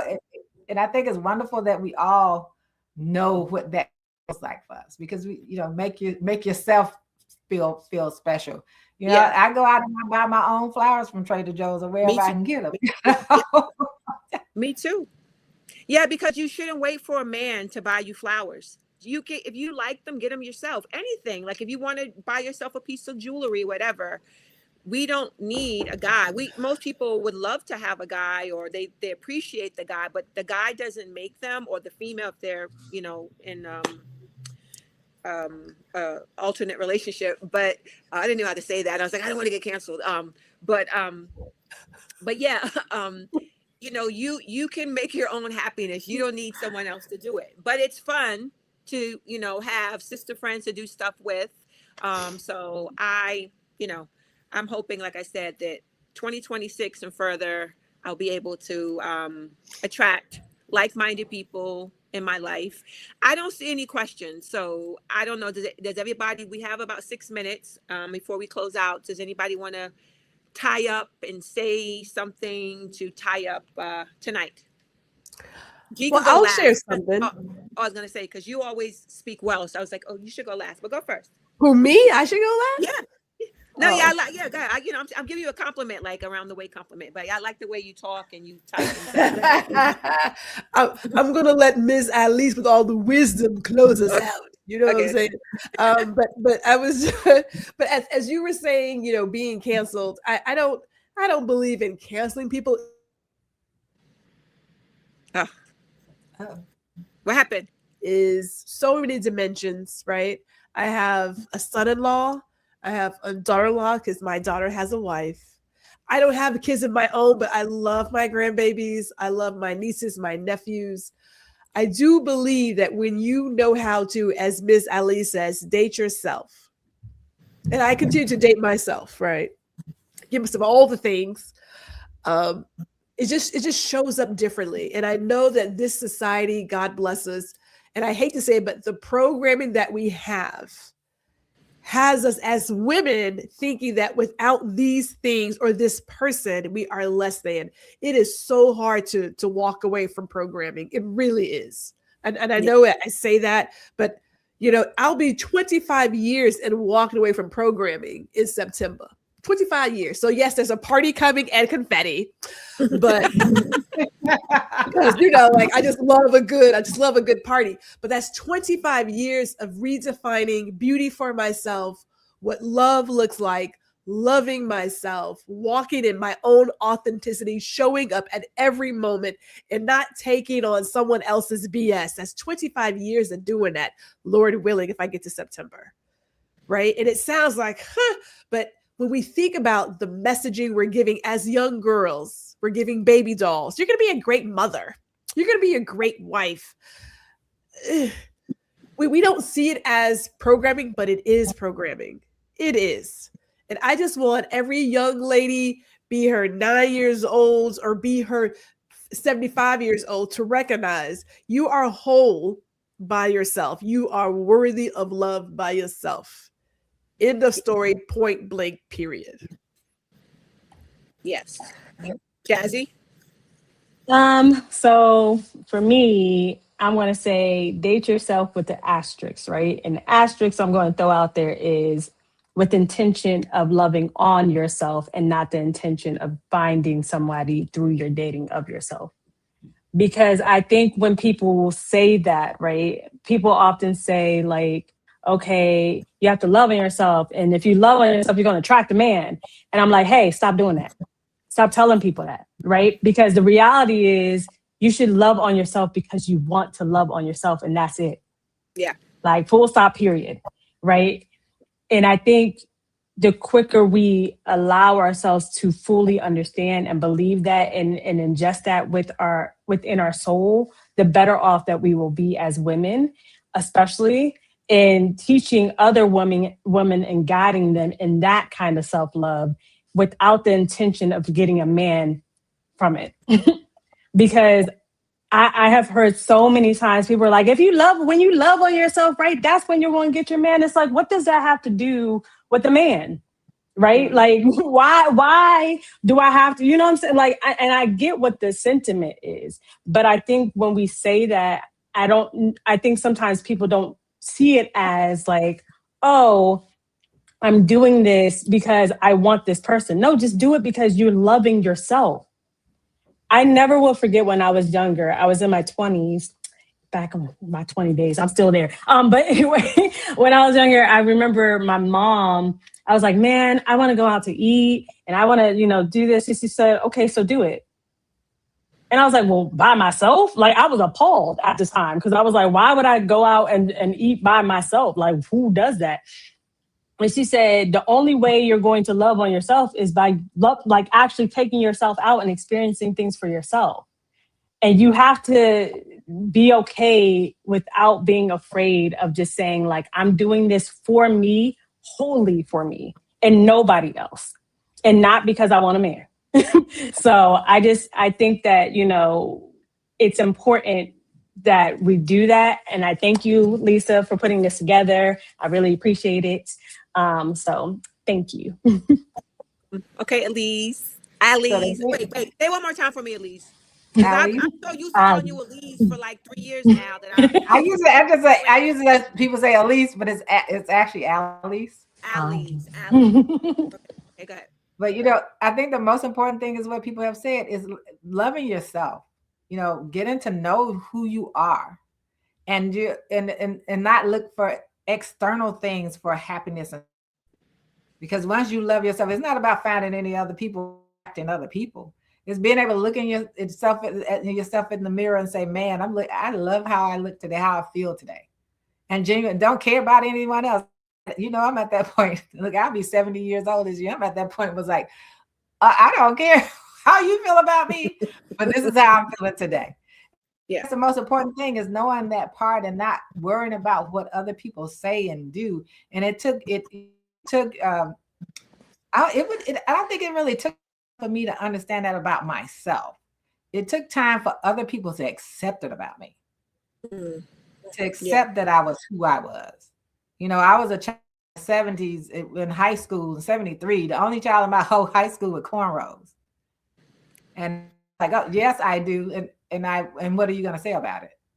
So other people had to accept who I was. My family had to accept who I am. And that when I went through my change, starting in 2018, they had to accept the new parts of me. I said, I am molded, and we do change over time, parts of us and how we express ourselves. But the most important part is that self-love, and that knowing that the happiness and joy comes from inside of you. Nobody has control over that. And we have been conditioned by society to think that that's all external. And I watched this movie that I never watched before with Sidney Poitier in it. And Dearborn or something like that. And they kept saying, oh, something was wrong with him. They said he went to a psychiatric hospital. They wanted to try to get his land, but they kept saying, well, do you have contact with people? Well, everyone in the whole town loved him. And my thing is, contact had to be him having a woman in the house, him touching people. He was totally happy and content with his whole life. But you wanted to, because he didn't, society thought he should have as a life, a person, or had a relationship with some woman or somebody, something was wrong, when he was probably the most sane person in the whole, because he was comfortable with who he was.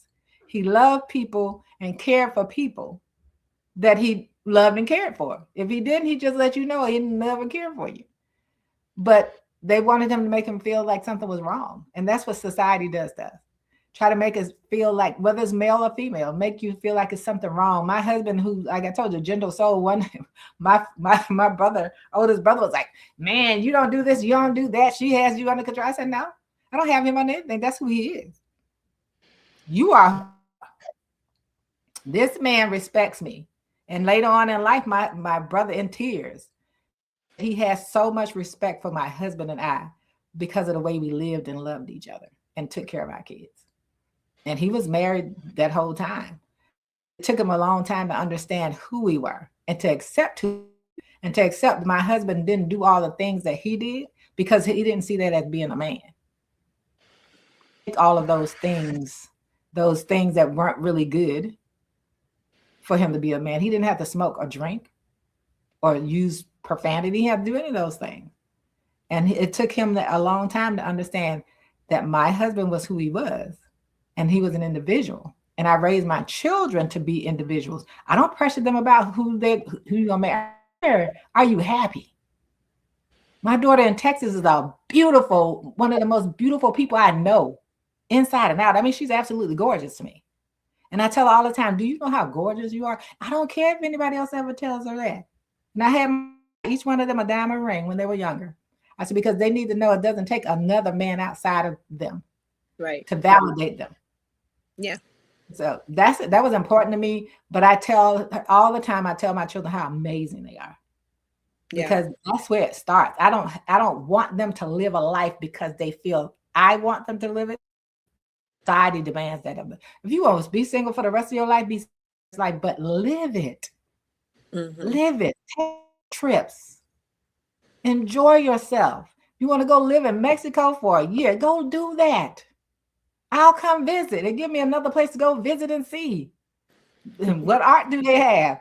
But that's all I want for them, to live their life. And that's what you all need to do. Don't care who, if you're listening out there and you're wondering about what lots of, and you're feeling woe is me, forget that. Enjoy yourself. Take yourself out tomorrow. Buy yourself a piece. That's what you want. Get the most expensive, whatever you can afford to eat it. But live for yourself and not for the world, because the world not going to give you anything. Sometimes they just want to see you miserable because they're miserable. Mm-hmm. Whatever brings you joy, do it. Encourage my own. I'm not saying something I said to my own children and my own family. Life is for living. And you all know my motto: living life, not just existing. Know the difference between existing and living. Existing is doing what you think others in society want you to do. Living is going out and enjoying your life. That's what living is. So I'll say that's what I end with. Okay, thank you. So as we come to the end of this conversation, I want to say thank you to all the people who came in the chat and commented. I don't have my glasses, so I wasn't able to read most of the things, but thank you for showing up for us. Thank you for the women on the panel, Elise, Jazzy, and Gwendolyn, for your vulnerability, for your wisdom, for your lived experience. And thank you to everyone who came to just sit with us tonight. What I'm reminded of this is love's not like one dimensional. It doesn't live just in romance. It lives in friendships, right? It lives in loyalty. It lives in honesty.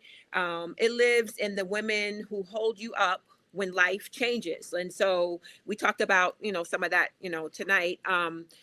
We talked about marriage. We talked about singlehood. We talked about widowhood. We talked about grief, growth, boundaries, loyalty, support, and what it really means to be a safe place for another woman. If there's one thing I hope you leave tonight with, is that sisterhood requires intention. It requires honesty, it requires courage, and it requires grace.